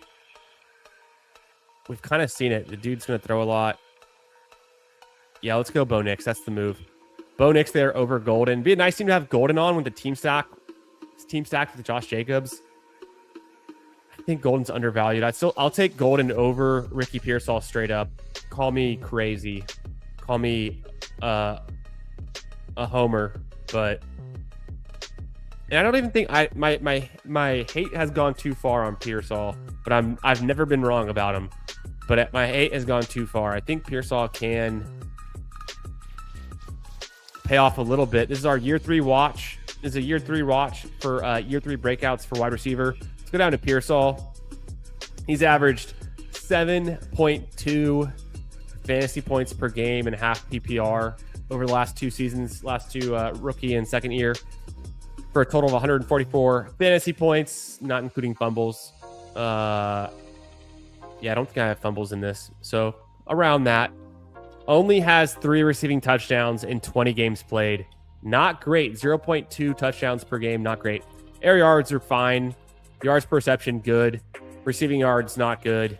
Receptions, not that good. Targets, not that good. Ricky Pearsall did nothing in the playoff game. More competition from Mike Evans. Expensive, but has upside. Knee, ankle, the injuries, etc. Ricky Pearsall, 7.2 fantasy points. Hardly more than Jalen Coker. Actually is more than Xavier Worthy. Less than Jalen McMillan in about the same amount of games. Where was Keon Coleman? He was up here. More than Leggett. Hardly more than Keon Coleman. So, Pearsall, at least he's on the 49ers. Doesn't score a lot of touchdowns. Doesn't do a whole lot of much. Very expensive. The Kraft hype guys won't tell you about the low weeks or the injury. Ricky ADP is right by Golden. Ricky did more his rookie year after getting shot. I'm mostly hating on Ricky Pearsall as a year 3 breakout candidate, but also we saw like nothing out of Golden year 1. And so what are we going to get out of Golden year 2? It's all projection. It's all hope. Hopium.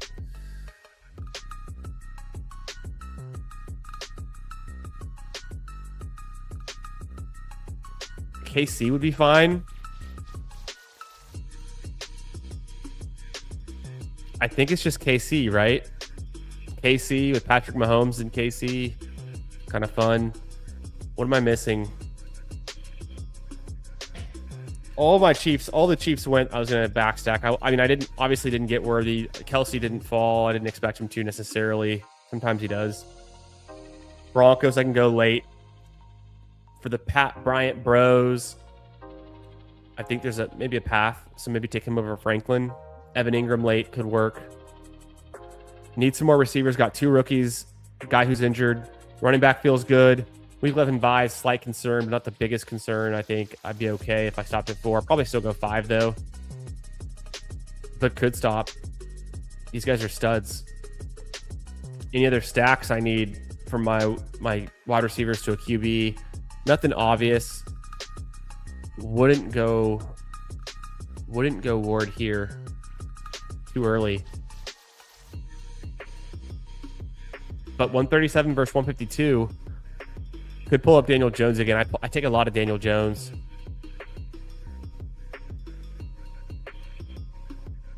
Maybe this is the Cam Ward team. I have been missing out on him, and I do have Tate this time.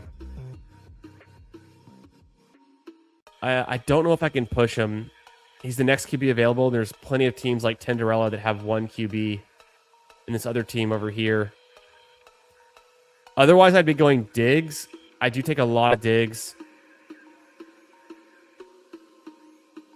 I'm going to go Diggs. I think actually Diggs adds more to this team. Give me that 5th wide receiver where I started so heavily running back. I feel like I need to make up at wide receiver, and Diggs is the perfect way to do it because the minute Diggs lands on a team, he's going to ADP 100.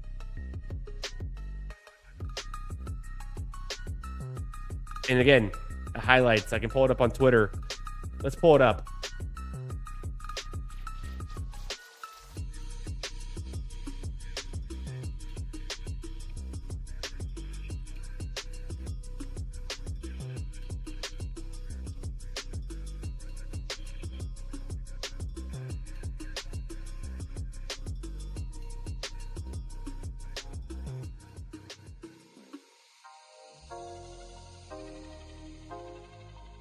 So I got distracted by Twitter. It tends to happen. Let's pull up the Diggs highlights.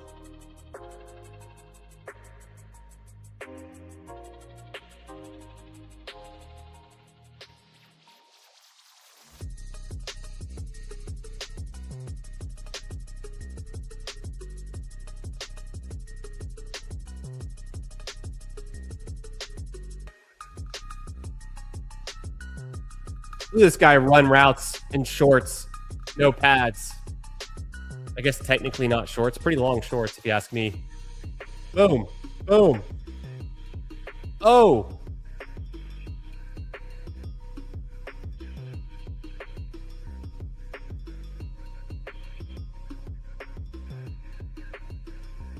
The beginning was good. This guy's fast. This guy's a route runner. This guy's got hands. Got moves. Ooh. Gosh.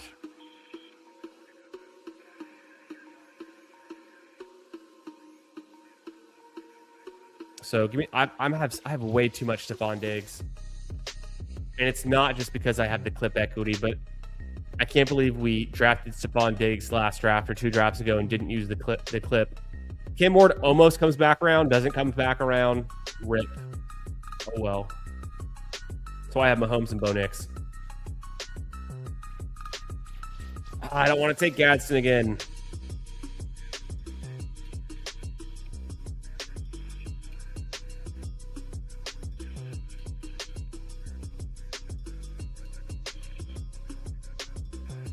Trey Tucker.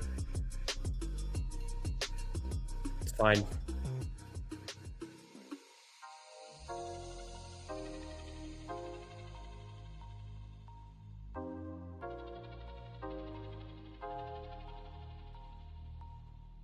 Spears. Very sharp pick by Hartman here. I like lining up Spears. I think Spears would have been a good pick for my team. I don't know if I can go with Charbonnet because I don't really need him, and then the Week 11 bye doesn't help me at all. Might just pass on Charbonnet and do something different. God, Gadsden's going to be there. He's going to make me draft him. At least he's a bring back from Mahomes, so I have unstacked. We'll see what Hartman does. He might go Gadsden. He goes Algier.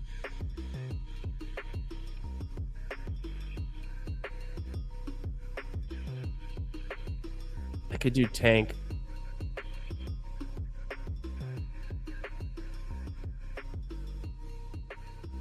Maybe Gadsden's a big faller, and I'm just like the last dummy to keep his ADP alive because I've drafted him twice tonight.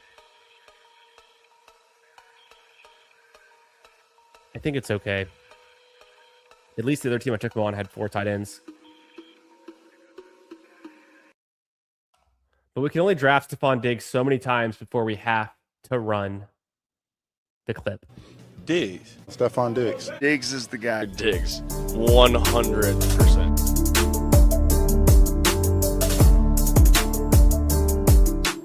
I'm a great guy. I'm actually a great guy. There's actually seems to be a few guys that don't think that. Classic, great guy. I need a Stephon Diggs emote. That's my next emote in for the channel members. I swear I'm going to add one. It's just going to be Stephon Diggs on the boat, holding the bag. I don't know. I kind of have like removed myself from thinking about it too much because I feel like it's going to be a surprise wherever, and I haven't really heard anything recently. Jalapeno Jenkins, where do you think he goes, and where do you like hope he signs, and where do you think he'll sign? I guess it's still for me just like the Commanders. It's not back with the Patriots. Does he go back to the Bills? Maybe not because they have DJ Moore, but maybe. I don't think he goes back to the Texans. I don't think he goes back to the Vikings. Could he go to... I think the Commanders. He played in Maryland in college. You know, the Washington Commanders would make too much sense. I think that's where I think he goes, and I think it's where I hope he goes too. Thoughts on Strange? Can't do Gadsden over him. Yeah, I like Strange a lot. I like Sadiq and Strange more than Gadsden. So I don't know. I don't know what I'm doing tonight. I guess just the fact that he had fallen past ADP and I actually had a way to play him against Mahomes made me interested.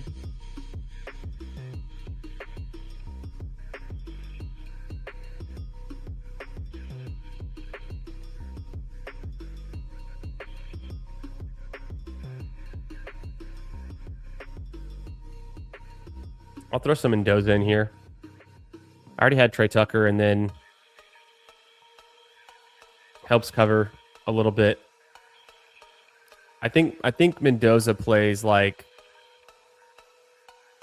I guess I think he plays 17 games, but definitely more than 15.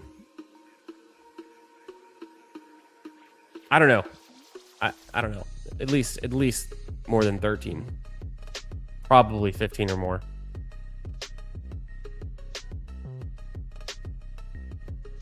Barner's nice. I can always wait though and get Evan Ingram.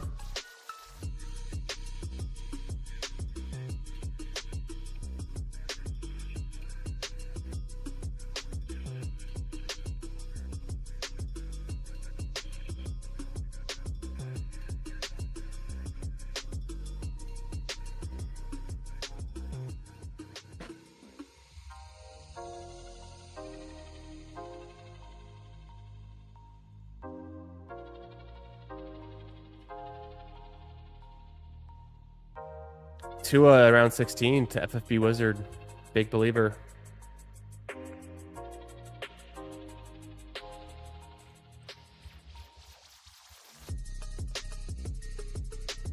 going to go ahead and get Barner here.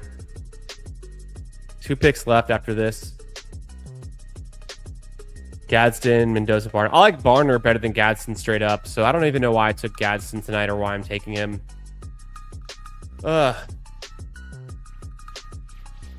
I kind of hate all the picks in this range, though. And once I figured out I wasn't going to take Charbonnet, I didn't really know who I wanted.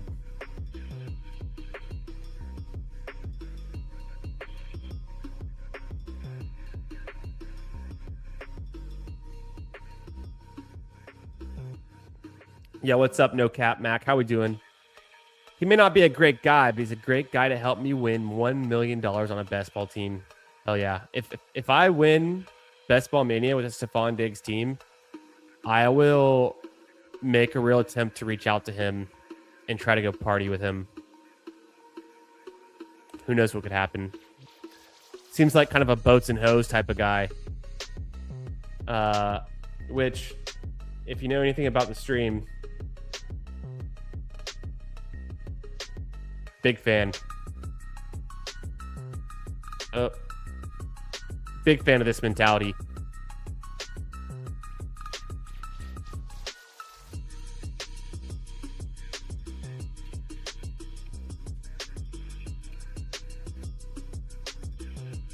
Commanders. I think so. It seems like it's obvious, but also should and could happen.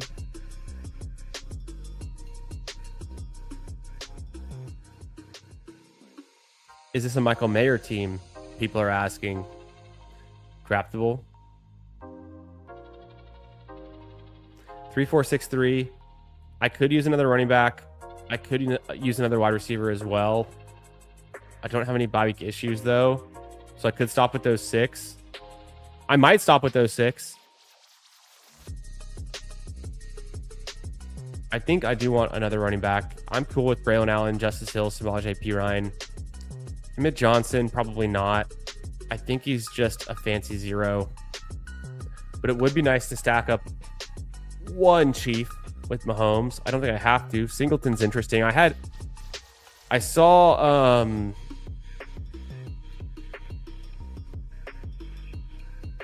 I'll take some Singleton. I have a lot more Spears and Pollard. I saw Herzig had a ton of Singleton in his exposures. I was kind of surprised at that. I like Nick Singleton. The whole injury was not great, and he goes to the Titans, which was not great.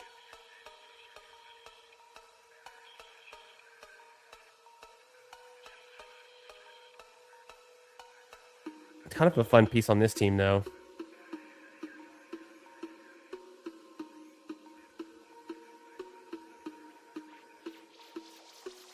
What would I do? Go one more Broncos receiver, which I think I could and should. Mayer exists. Evan Ingram went. Gesicki exists. Still there. I could stop at 6 receivers. I could get the 4th tight end again. I think Harold Fannin holds it down. I think I've got Fannin. I don't need the 4th tight end. It's getting ugly, though. Arroyo goes. Wow.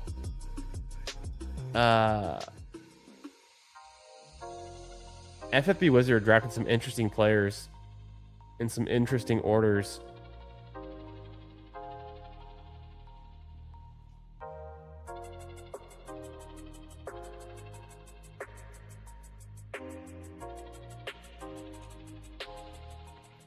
Could have gone Troy Franklin, stacked him up with Bo Nix. I do that all the time. Let me throw in a Keon Coleman to get some Buffalo exposure. Keon Coleman, the next Alec Pierce. People are saying it's me. I'm the person, but I've seen the data. I think I can make a pretty good case for it. FFB Wizard drafting Arroyo, 2 ahead of ADP, stacked with Branch, with Pitts, 4 straight running backs, and then didn't take another running back. Very interesting. Very interesting. Goff. QJ super early. Downs pretty early. Wilson pretty early. Goff completely. I guess he had backstack with Tesla, and that makes sense to me. Pirine does get drafted. Vidal does get drafted. Penix goes. James goes. Who else? So I was considering Pat Bryant. I drafted a bunch of Troy Franklin. I'm going to pump the brakes a little bit. I think Keon Coleman's got a nicer profile in a similar setup. And we'll see. Could be the next Alec Pierce. I've got the data to kind of show. Diggs hands out the fun little bags at parties. He's that guy. Just don't get on his bad side. He might strangle you or punch you. Allegedly. Don't sue me, Stephon Diggs. Allegedly. This is all humor. This is a comedy podcast. It's a joke. I don't know what happened to your chef. I don't know if you even had a chef. I think it was all made up. I think it was the fake news. All right. This team was fun.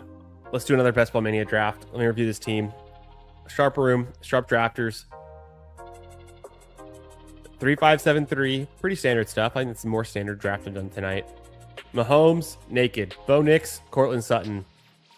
I have a bring back with Travion. I have a bring back with Gadsden, but like, what does that even mean if you don't have any stacks?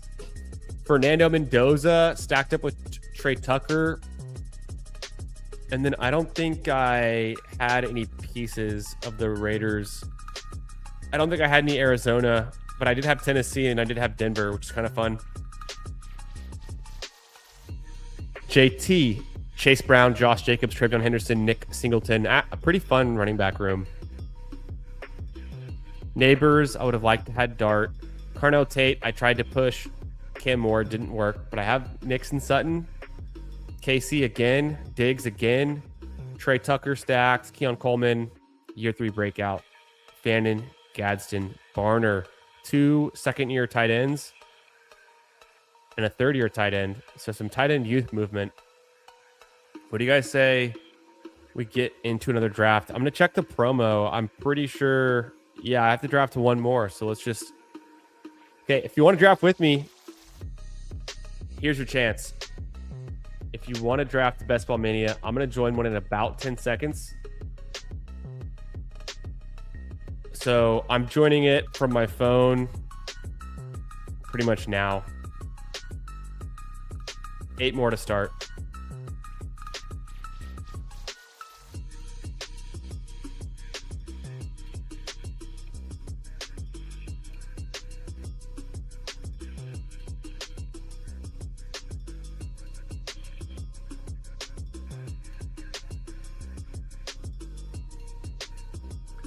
Let's see what my slow drafts are doing. I have a slow sprint and 2 down. Let's draft these Dalmatian picks. HN, JSN is a fire start. I love this start. Probably go Travis Etienne. I could do Neighbors. This is a Dalmatian. I like the Saints playoff schedule. It's one of the best. The Giants have a pretty good playoff schedule. It's not as good. It's okay. I guess it's technically harder because Detroit and Cleveland. 3 more to start for Best Ball Mania.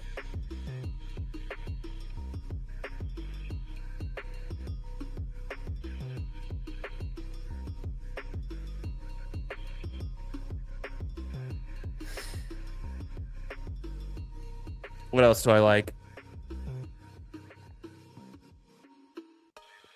Zay is fine. I like T and Neighbors better. I like Kyron. Does he split a lot of work with Corum? The Rams playoff schedule's fine. It's kind of tough. At least they get Dallas. I think I just go Travis Etienne Jr. I'm gonna have a big bag with him this year, I guess. This one's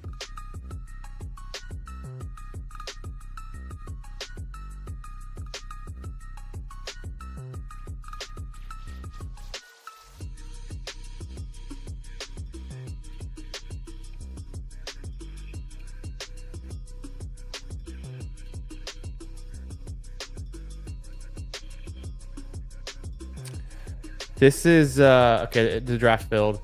This is a Jonathan Taylor start. Do I go Bowers, AJ Brown? I typically take Bowers over AJ Brown. I could take Jeremiah Love. I could do AJ Brown. I don't know. What do you guys think?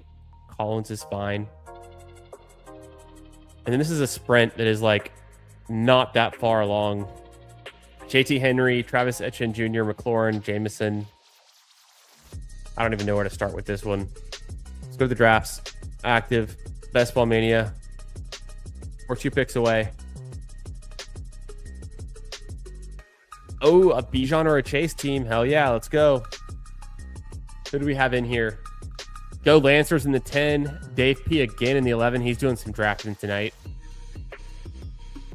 Pollock in the 4. Made it. It's BBG week. He's here. In bed phone draft. Hell yeah, brother. You made it in. Nice. Well, good luck getting that 1 out of 11 advance rate in this Best Ball Mania because I'm advancing 100% of my teams this year. I can just feel it. So buyer beware to anyone who drafts with me. That's what you're up against.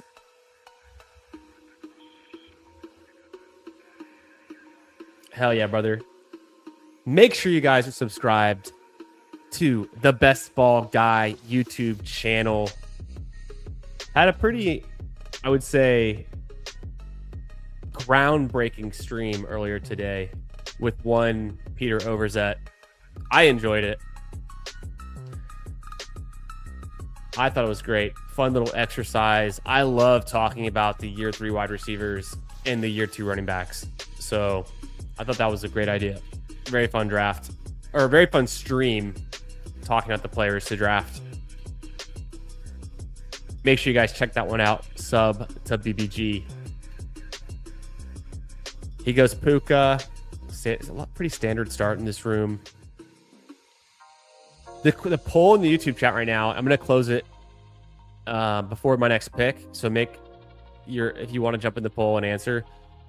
Lamb, Amon-Ra, Jefferson. We see them going in different orders, it seems like, in every draft. This time Lamb goes first, Amon-Ra, and then Jefferson. It's pretty easy to make a case for all 3 of them being the best wide receiver of that group, of like the second tier of top wideouts. Hames earlier was making the case for Amon-Ra over JSN. I think Kreoth was also making a case. I think it was JSN should go behind Amon-Ra and Jefferson. Hell yeah, brother. This is my 4th one of the night, so I got the freebie in my promo tab. So fingers crossed, we'll see. I'm going to try to wake up tomorrow morning and do a underdog cardio club.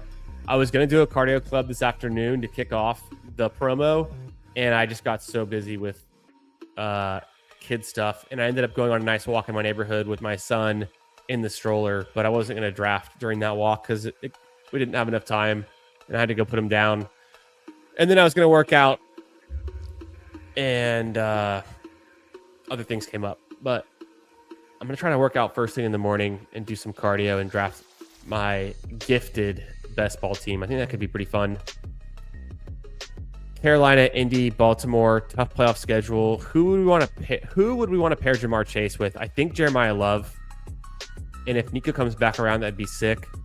But I just don't want to reach for Travis Hitchen Jr. and Breece Hall. I'm not super excited on. I like the receivers that come back around.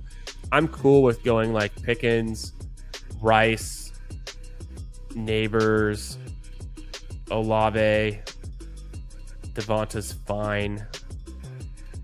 Flowers is good. T. Higgins is good. Something like this.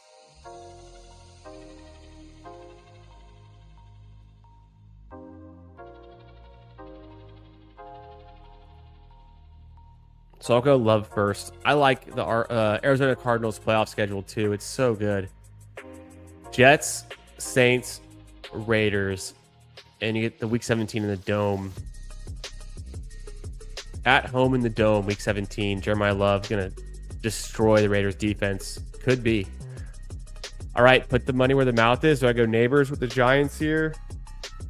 I could double stack. Cincy seems like not the move to do. Zay Flowers Bowl for the bring back.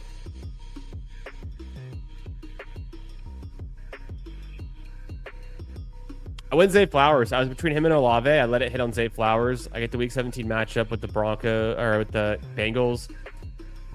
Totally kind of overdone, but I did want to mix in some Zay Flowers. We didn't get to draft any Zay Flowers tonight. Maybe I get a chance to grab Lamar. Yeah, get swole. PPG, I'm trying. I got to get back on it. Since the move, everything's been disrupted. I'm still paying my freaking gym membership for my gym in Houston that I can't even use for another like 2 weeks. So it's total bullshit. But I'm just doing the home gym here as it is. I don't have a new gym membership here in Georgetown yet, but I'm looking for one. I'm going to join some big community center and that has like pool and other good stuff for the kiddos. My setup in Houston, though, was pretty top tier, so I'm bummed to miss that. Maybe I just improve my home gym a little bit. I've been looking into some options, but I don't really know what I want to commit to and what I have space for.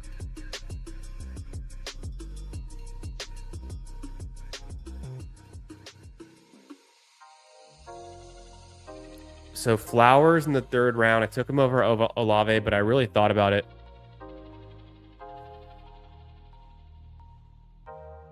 And I thought about taking Neighbors too, but I got Neighbors in that last draft. I feel like this would be a sick team to take Neighbors on. Jamar Chase and Neighbors would have been really nice.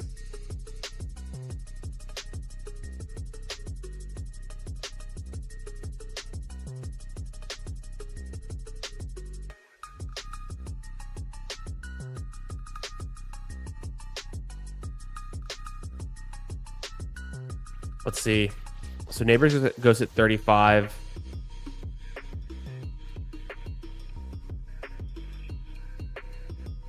Pretty straightforward draft. I don't really see anything crazy here. James Cook falling to pick 14 is just a nice grab by Dave P.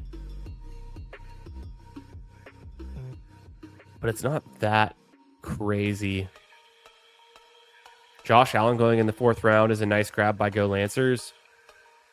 I've seen it, though. I've got a few of those teams. That's generally where I take my Josh Allen, is somewhere in the 4th round.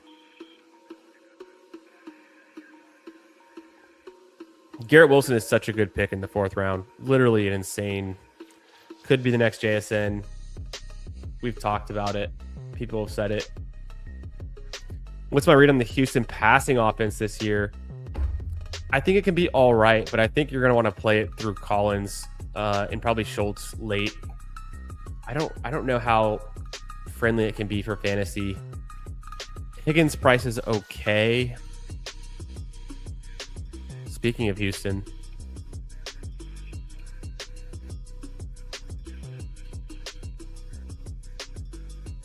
let me pull up Devontae Adams here and then figure out what I want to do. Because I want him a lot. I might take JMO. If Scadaboo's there, I'll do it. I might just go Montgomery. Let me double check. Yeah, Scadaboo goes, whatever. Double check the projections. Yeah, Montgomery's a little bit lower in these. Scadaboo's a bit higher. If Scadaboo's healthy, he's playing a bunch. Maybe Scadaboo is the move there. I keep avoiding the Scadaboo pick, but maybe I should have just done it. Probably should have just done it. I could do Judkins or Bucky. Swift. Back on the clock. I took Adams. I knew I wanted Adams. Might go Bucky here.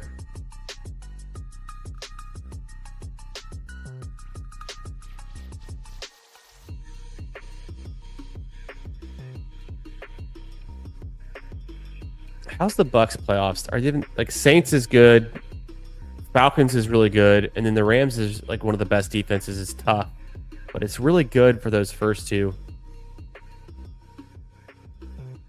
I'm just mixing it in. I have a big tier for these round 4 or 5 running backs where it's like Scadaboo, Henderson, Judkins, Montgomery, Irving, even Tootin, Swift. So I kind of just mix it up and take different ones in different drafts. But I got the Adams and Bucky week 17 matchup.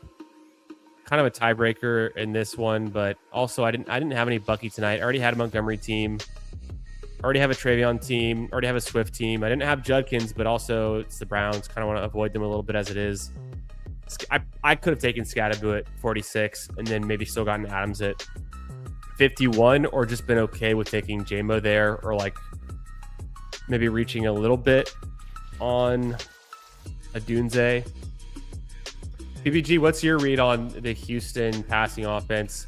I find myself not getting a ton of Nico Collins because he doesn't come back into the 3rd round. And I have a hard time taking him over Jeremiah Love.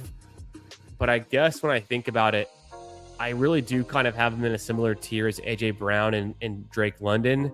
And so if I'm okay with like taking those guys once Bowers is off the board, it's not that different.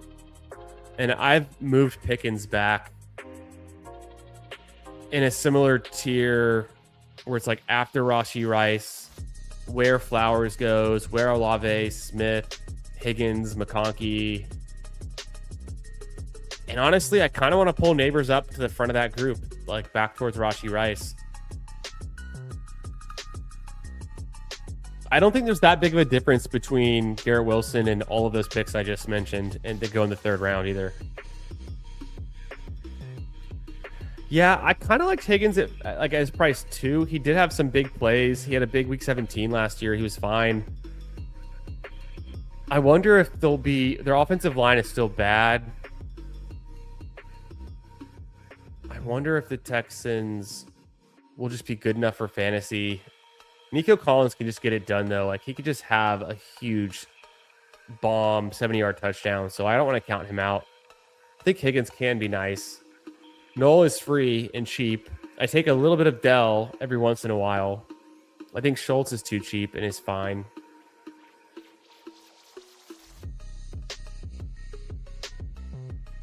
Sutton with better PR, way younger, way bigger, faster, more explosive.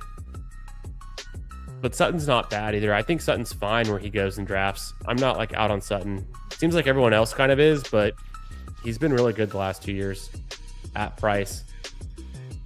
It's a Joe Burrow team. It's a Joe Burrow team. Easy money, easy click. Not going to test the waters, not going to push it. Where'd Lamar go? I didn't even think to take Lamar at 51, but I guess I knew in the back of my mind I was going to go Burrow at 70, so that feels good. It would suck if I like passed on Lamar after contemplating it and then didn't get Burrow. That would have been pretty sucky. The T drafter was way over here though, and he already had Lamar, so that makes sense.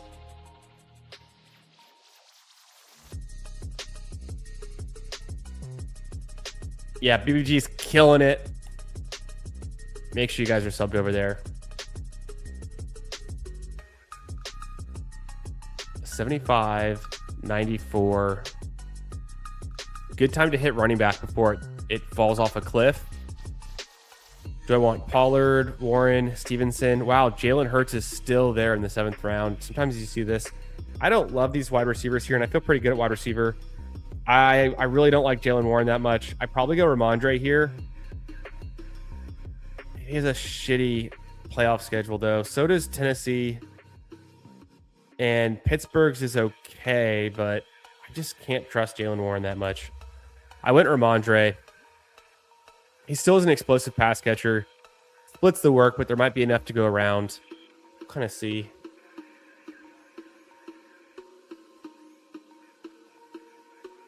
I mix it in. I mean, I could have taken Pollard there. I haven't taken Pollard tonight, so maybe I should have. I don't know how Pollard fits this team anyways, though. And playoff schedules, I've been really focused on, kind of hyper-focused tonight. It's like the theme of my drafts tonight. How good is your playoff schedule? And do you score touchdowns?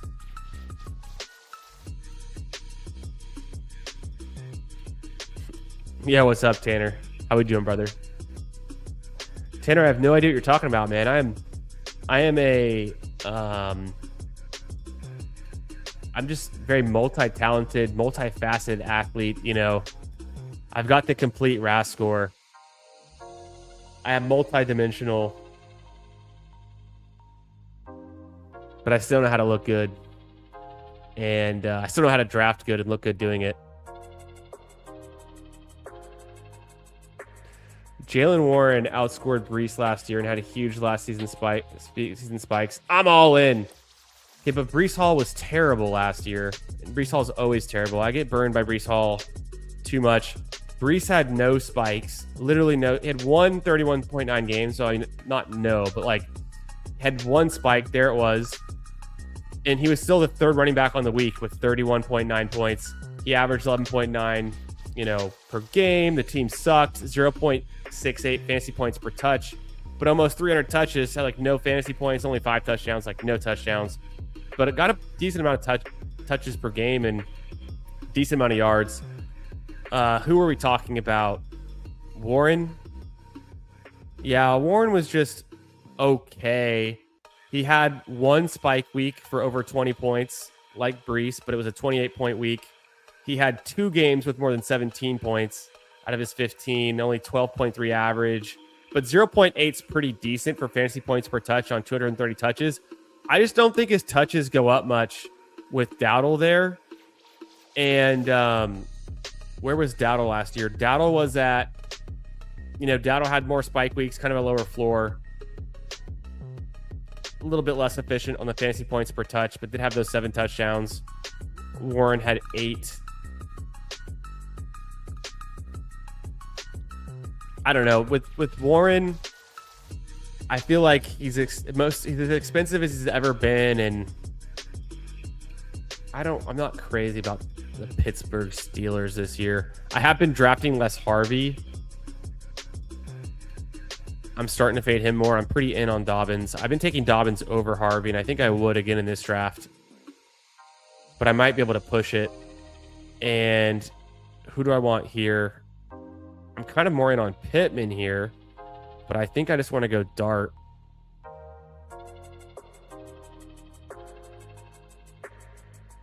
Let me go Dart with Burrow. Feels pretty sick.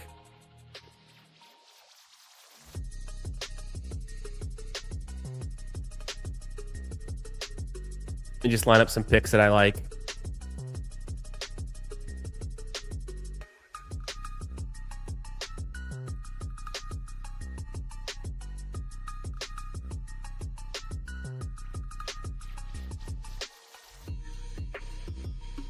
Tanner, what's up, brother?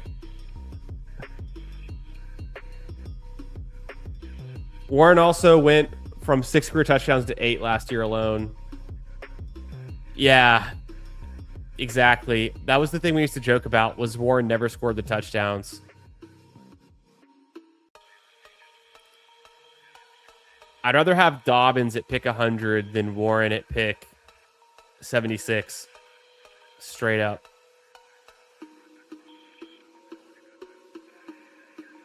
I do take Warren though. I'll sprinkle in some Warren, but I've been favoring Pollard and Ramondre over him. Warren projects pretty well. He has the pass catching. He finally scored some touchdowns. Aaron Rodgers' health is a pretty big assumption where it's like, what if Aaron Rodgers doesn't make it through the whole season? The dude's old. What if he gets banged up, misses time? The Steelers could really suck. New coach, right? They go to Mike McCarthy. He brings in Dowdle, who he started in Dallas when Dowdle had his first breakout years with Mike McCarthy in Dallas. Not a narrative that gets talked up a whole lot.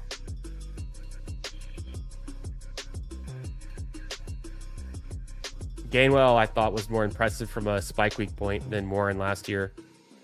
And from a fantasy points per touch perspective. Rico is the new Najee. That's kind of funny. Warren and Breece Hall have been like the running backs I've been drafting for years, and I keep getting burned by them. Yeah, what's up, David? How we doing, brother? Should we just do another one after this? Maybe we should. Let's try to get some momentum. This is the fourth one of the night. I said I was going to wake up and do my next one as a cardio club, but maybe we just keep going. No, actually... Yeah, what up, brother? Hope you're doing good. I don't know. We'll make it a call on the spot once this one's done.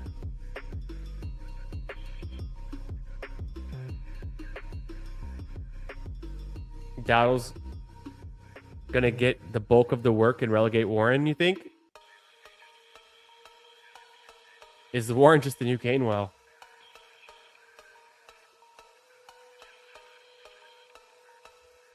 I stand with Hartman. It's funny because Warren went from 6 career touchdowns and he had 8 last year, which is good. But are we chasing a career year for touchdowns? Yeah, Gainwell had those big spike games. He had like 2 giant spike games. Pretty fun.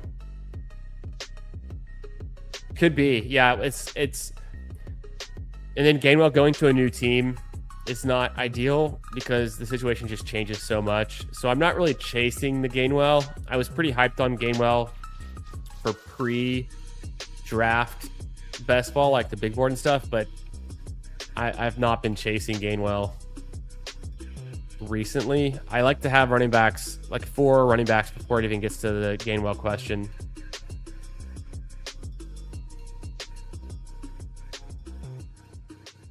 Stacking options are kind of gone. I need a tight end, but I don't want to force it. I can kind of wait. I really need that wide receiver 4. Casey again. Casey every time. Maybe I should take Dobbs first. 3rd straight draft taking Casey. Damn though. Should I just do it?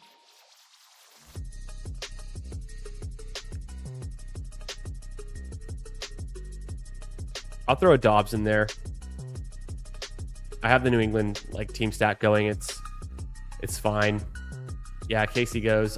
3 Casey drafts in a row is probably good, but just a bit much.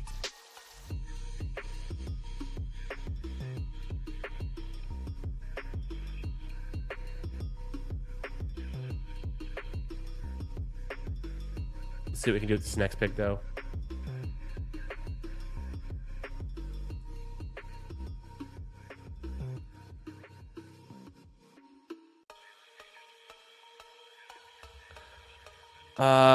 I tend to pull up Diggs, which I've been taking him too much. We could do Shakir.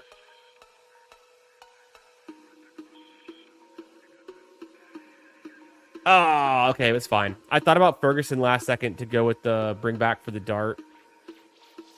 I'll take Shakir. Fine. Not a big ceiling, but he earns targets. Good floor. And now I'm probably done at wide receiver for quite a bit.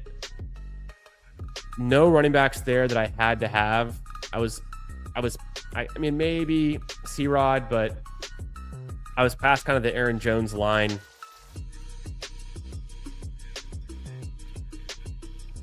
Thought about maybe taking Kelsey over Dobbs. Didn't do it. Didn't really feel like pulling up the other tight ends there. Let's do more of a late tight end kind of build. I do like getting my early 3 wide receivers, and then I grab 2 there. It feels like I have good draft capital at receiver, pretty balanced, just no tight end yet. Through my first 11 picks, I go Joe Burrow stack with Jamar Chase, Jackson Dart for my 2 QBs, Jeremiah Love, Bucky Irving, Ramondre Stevenson, J.K. Dobbins. And then the wide receivers, Chase, Flowers, Devontae Adams, Romeo Dobbs, Khalil Shakir, who I used to be pretty out on, like a PPR scam. But I think just getting a piece of the Bills, who, by the way, play the Dolphins in Week 17, which could be a total smash. Shakir in round 11 is nice. Unless Diggs goes back to the Bills, which he could, I think Shakir's okay. He's pretty insulated. He's not going to rise or fall too much.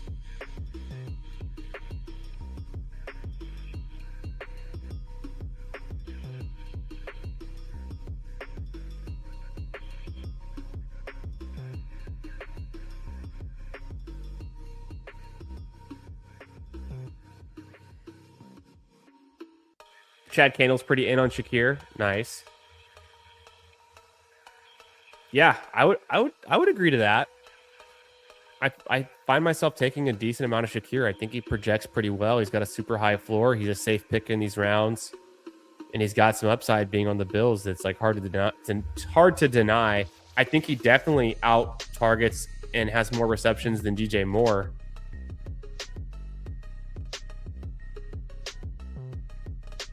If I went for a QB3, who would I want? And it's like no one. So I'd probably stop at 2.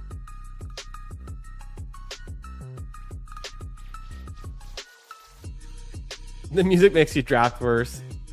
This team is cheeks. And that's probably part of it. I forgot the music's even there. I'm so focused in. Let's see. I hate all these picks in this range, though, is the problem.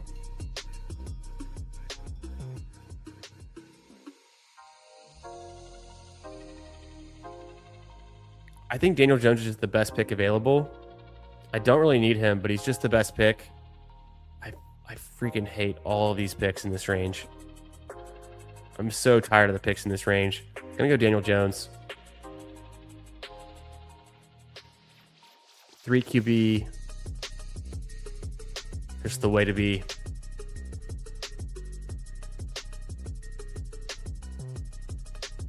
Okonkwo is fine. Hunter Henry's fine. I cannot take any more Gadsden. I'm never drafting Gadsden again. Did it twice tonight, and I have no idea why I did it. I didn't have Herbert in either one of them. Herbert's so expensive. I do need to consciously get more Herbert, though. It is so hard for me to get Herbert on teams.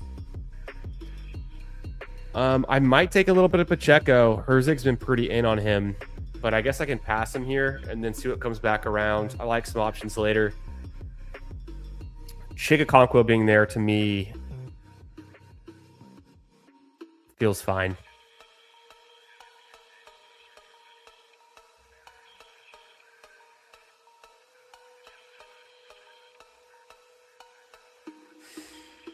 If you weren't feeling that way about Shakir last year, there's no reason you should be taking him this year. Situation is objectively worse, regardless of what your opinion is of DJ Moore. I think DJ Moore is good for spike weeks. I just don't think he earns a lot of targets. He only had like 3.5 receptions per game last year on the Bears. I think the Bills, I wonder, I think playing with Josh Allen is probably an upgrade for DJ Moore. And I've always kind of liked DJ Moore. I don't know if he'll be a high target earner, though. I think he's like an explosive playmaker, big play guy. And then I think Shakir can just continue to earn targets. I don't know if his role's changed too much. Maybe healthy Dalton Kincaid is probably worse for Shakir.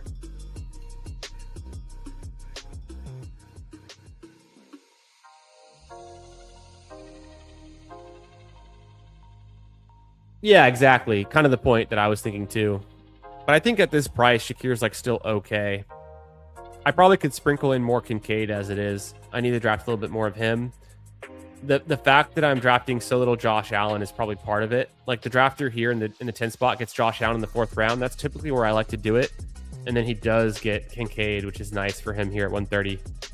When I draft Josh Allen, I'm always like, okay, can I get Kincaid or Shakir at least to fall back to me?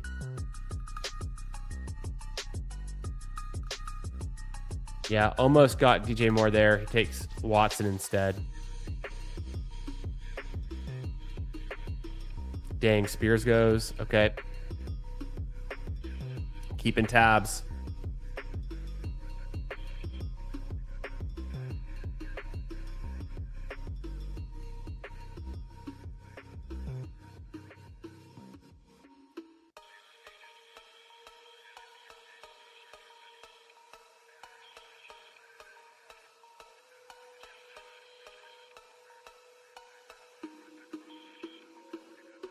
I don't know what I want to do here. I like Sadiq just fine. Oops. I like Sadiq. Hawk's fine. You guys like Flournoy. I don't love him, but I'm open to the idea of it. And he's a bring back for Dart, so that's kind of cool. Robinson's okay. He has some standalone value. Samson's okay.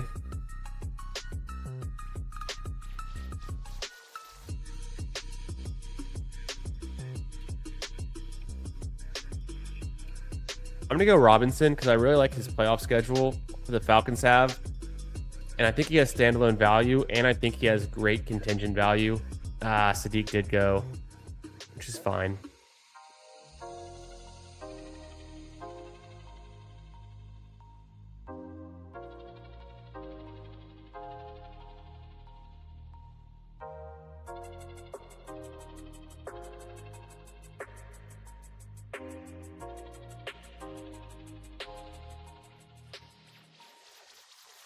Yeah, I take a ton of digs, and some of those other names you mentioned, I like too. They're like explosive guys, so I definitely like them. Let's go Flournoy. I don't take a bunch of Flournoy. It's past ADP. It fits this team just fine. Could be done at wide receiver, except the fact I don't have a rookie, and maybe this is the Malachi Fields team.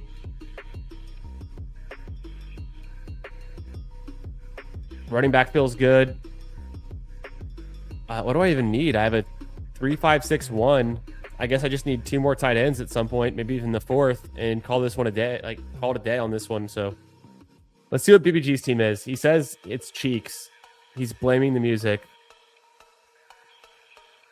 I hate how you can't, like, once someone makes a pick, you can't see the team. We'll just scroll through his team. It's easier.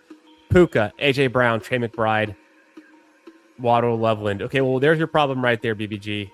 When you go McBride and Loveland, you're going to have a bad time. Bully tight end in the year of our Lord, 2026. Jadarian Price, Jalen Warren, Kyle Monengai as your top 3 running backs, you're going to have a bad time. Bo Nix, I like. Wandale's fine. Baker is fine. Is Baker stacked? Oh, you backstacked him with McMillan, and then Cam Ward. Let's go with Wandale, Bigsby, Isaac Tesla.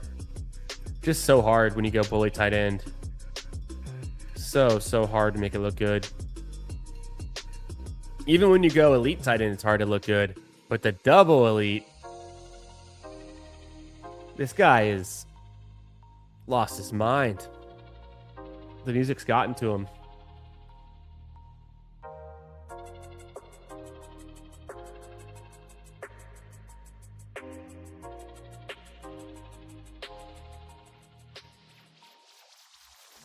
Bad. I need to go to bed. I feel that. Yeah, at least you get the free one. If you draft these 4, you get a free one. You can burn a few.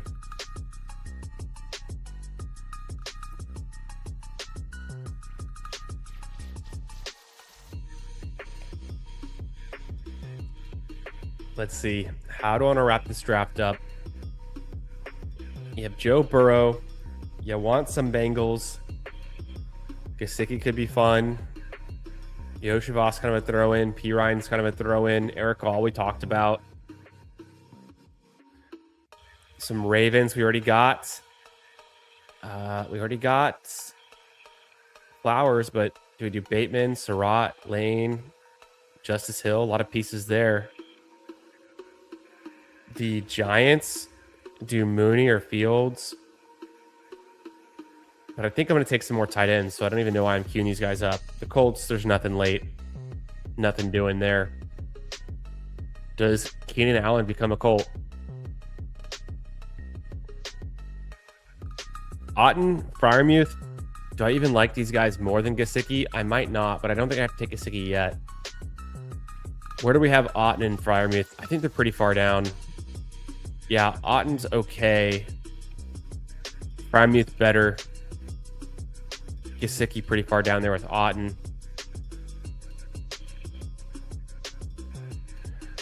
Probably take Freiermuth here. Makes a lot of sense.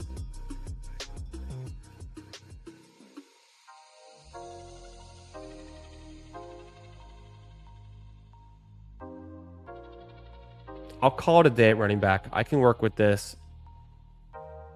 Wide receiver is close too. I don't know if I need one more or not. Maybe if it stacks or makes sense, get that rookie upside. I think I'll just take Gesicki here before someone else does.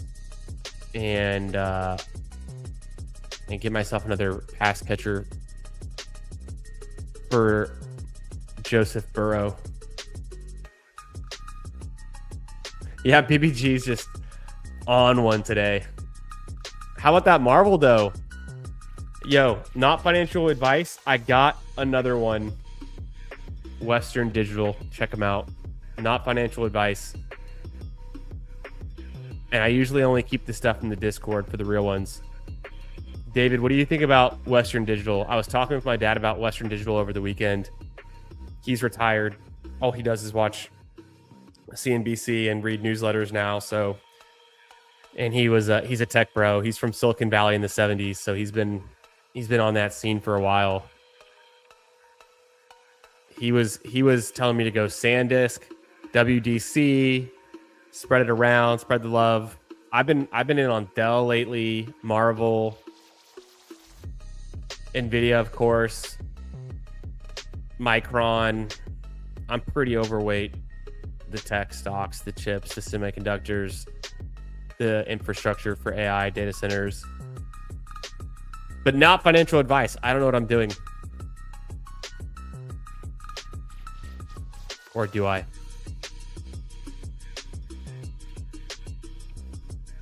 Goombas, you're in the 6th spot? What the hell? Are you in the 6th spot or you're calling it out? Man poker? Goombas, how have you never been outed before as man poker? Or are you just calling out this team as something incredible? It's a nice hurt stack. I like the JT Bowers combo start. And then 3 receivers is nice. Hubbard, take him or leave him. Corum, fine. Pittman, good. Jones, good. Malik Willis, fine. I'm not crazy about Likely. Tucker's fine. Samuel's fine. Mendoza, double stack. I see it. The Wicks, the double stack. Goombas, that's you? Crazy. Never knew. All right, I'm closing the poll. Make sure you vote in the poll. Right now, I already closed it. Too late. But Amon-Ra St. Brown ran away with it. Then Jefferson and CD. Interesting. I think I kind of agree.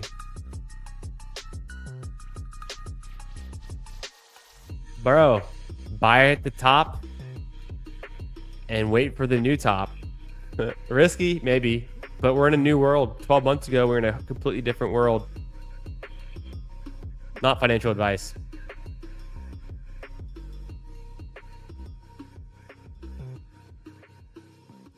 Also, stocks only go up. Everyone knows that.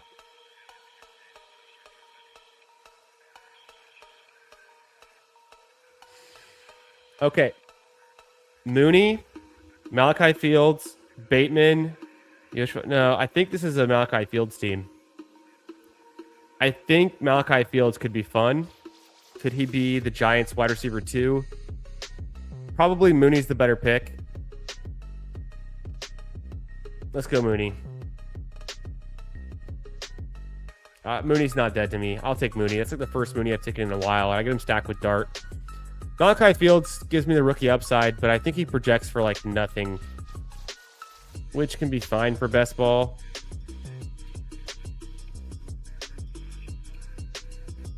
But I've been a playoff week projection bro lately. Who do you play in the playoffs and how do you project for touches? And I don't even see Malachi Field. Yeah, there he is. Below Devontae Walker, below Xavier Thomas. So that's not great. Then we had Mooney up here. Was Mooney any better? That's the real question. If Mooney's actually worse, then it's just like, what are we even doing? Yeah, Mooney's way better, way up here. I was like, I knew I was looking in the wrong spot. Mooney's fine. Mooney could be fine. Malachi Fields is probably fine. I don't draft a bunch of them. Either of them. 3573, how did that happen? That's all we've been drafting. Although we have been drafting some fun things. This team might legit get dead last in BBM, which could be kind of a fun thing to brag about. Yeah, I know. No, I think my team's... I would never have assumed that because I think my team's definitely advancing. 100%. It's fun, though. I don't mind. The running backs are a little weak, but they're not bad. Quarterback's totally good. Wide receiver is totally good to me. No rookie, but that's okay. Tight end kind of sucks. But does tight end actually matter? People are asking. People want to know. Yeah, the next big winner. But also, Western Digital, their market cap's still super low. So, like, I usually don't worry about what their past performance is and if they can keep up. Like, I don't know that I can know that.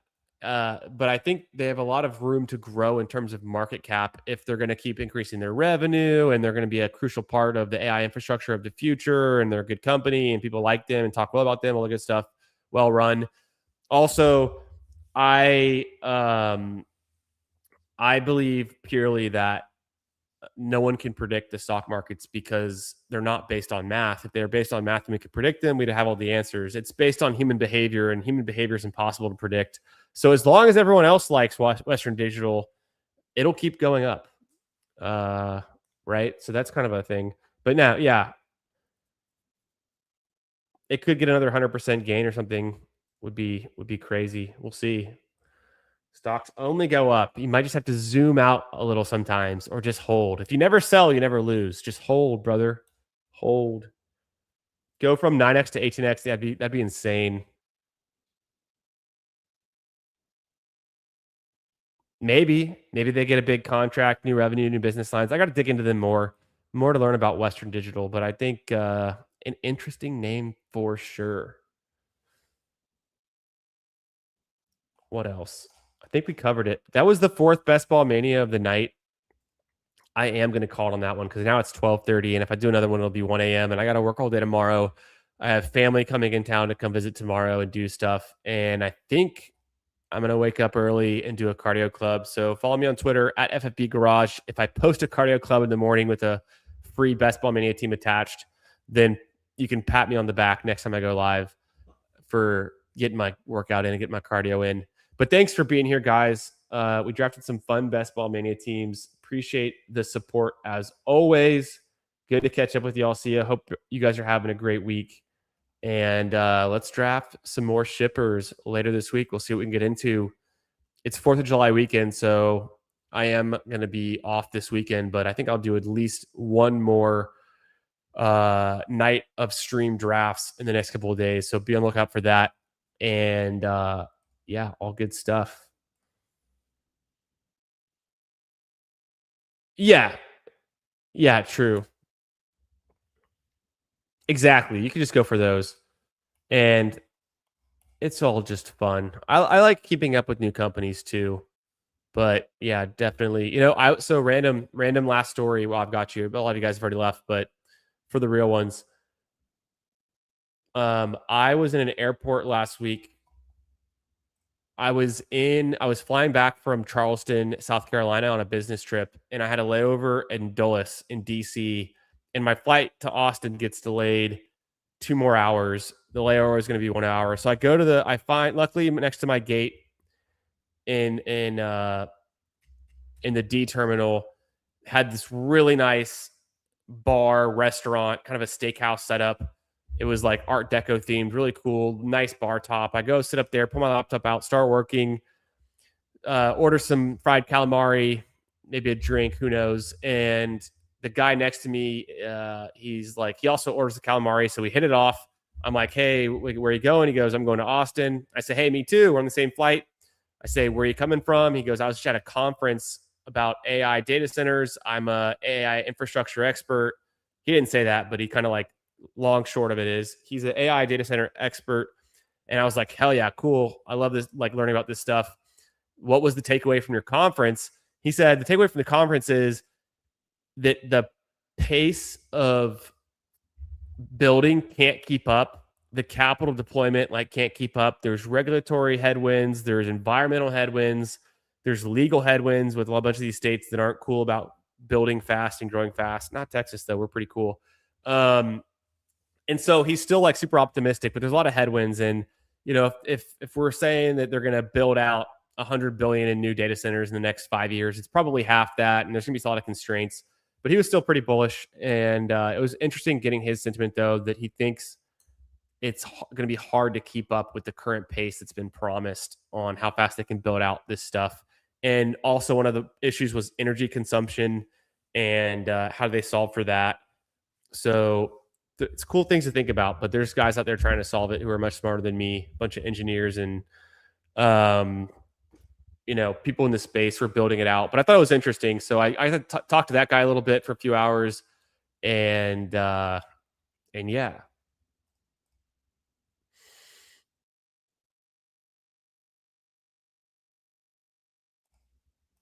Go nuclear to solve it. Hell yeah, brother. That's what I think too. He was actually saying they're running some diesel engines right now to power some data centers because they need the compute power, and they're making so much money and they have so much capital to spend. They can literally just burn diesel engines to power these things, which I thought was crazy. So they're running turbines right now.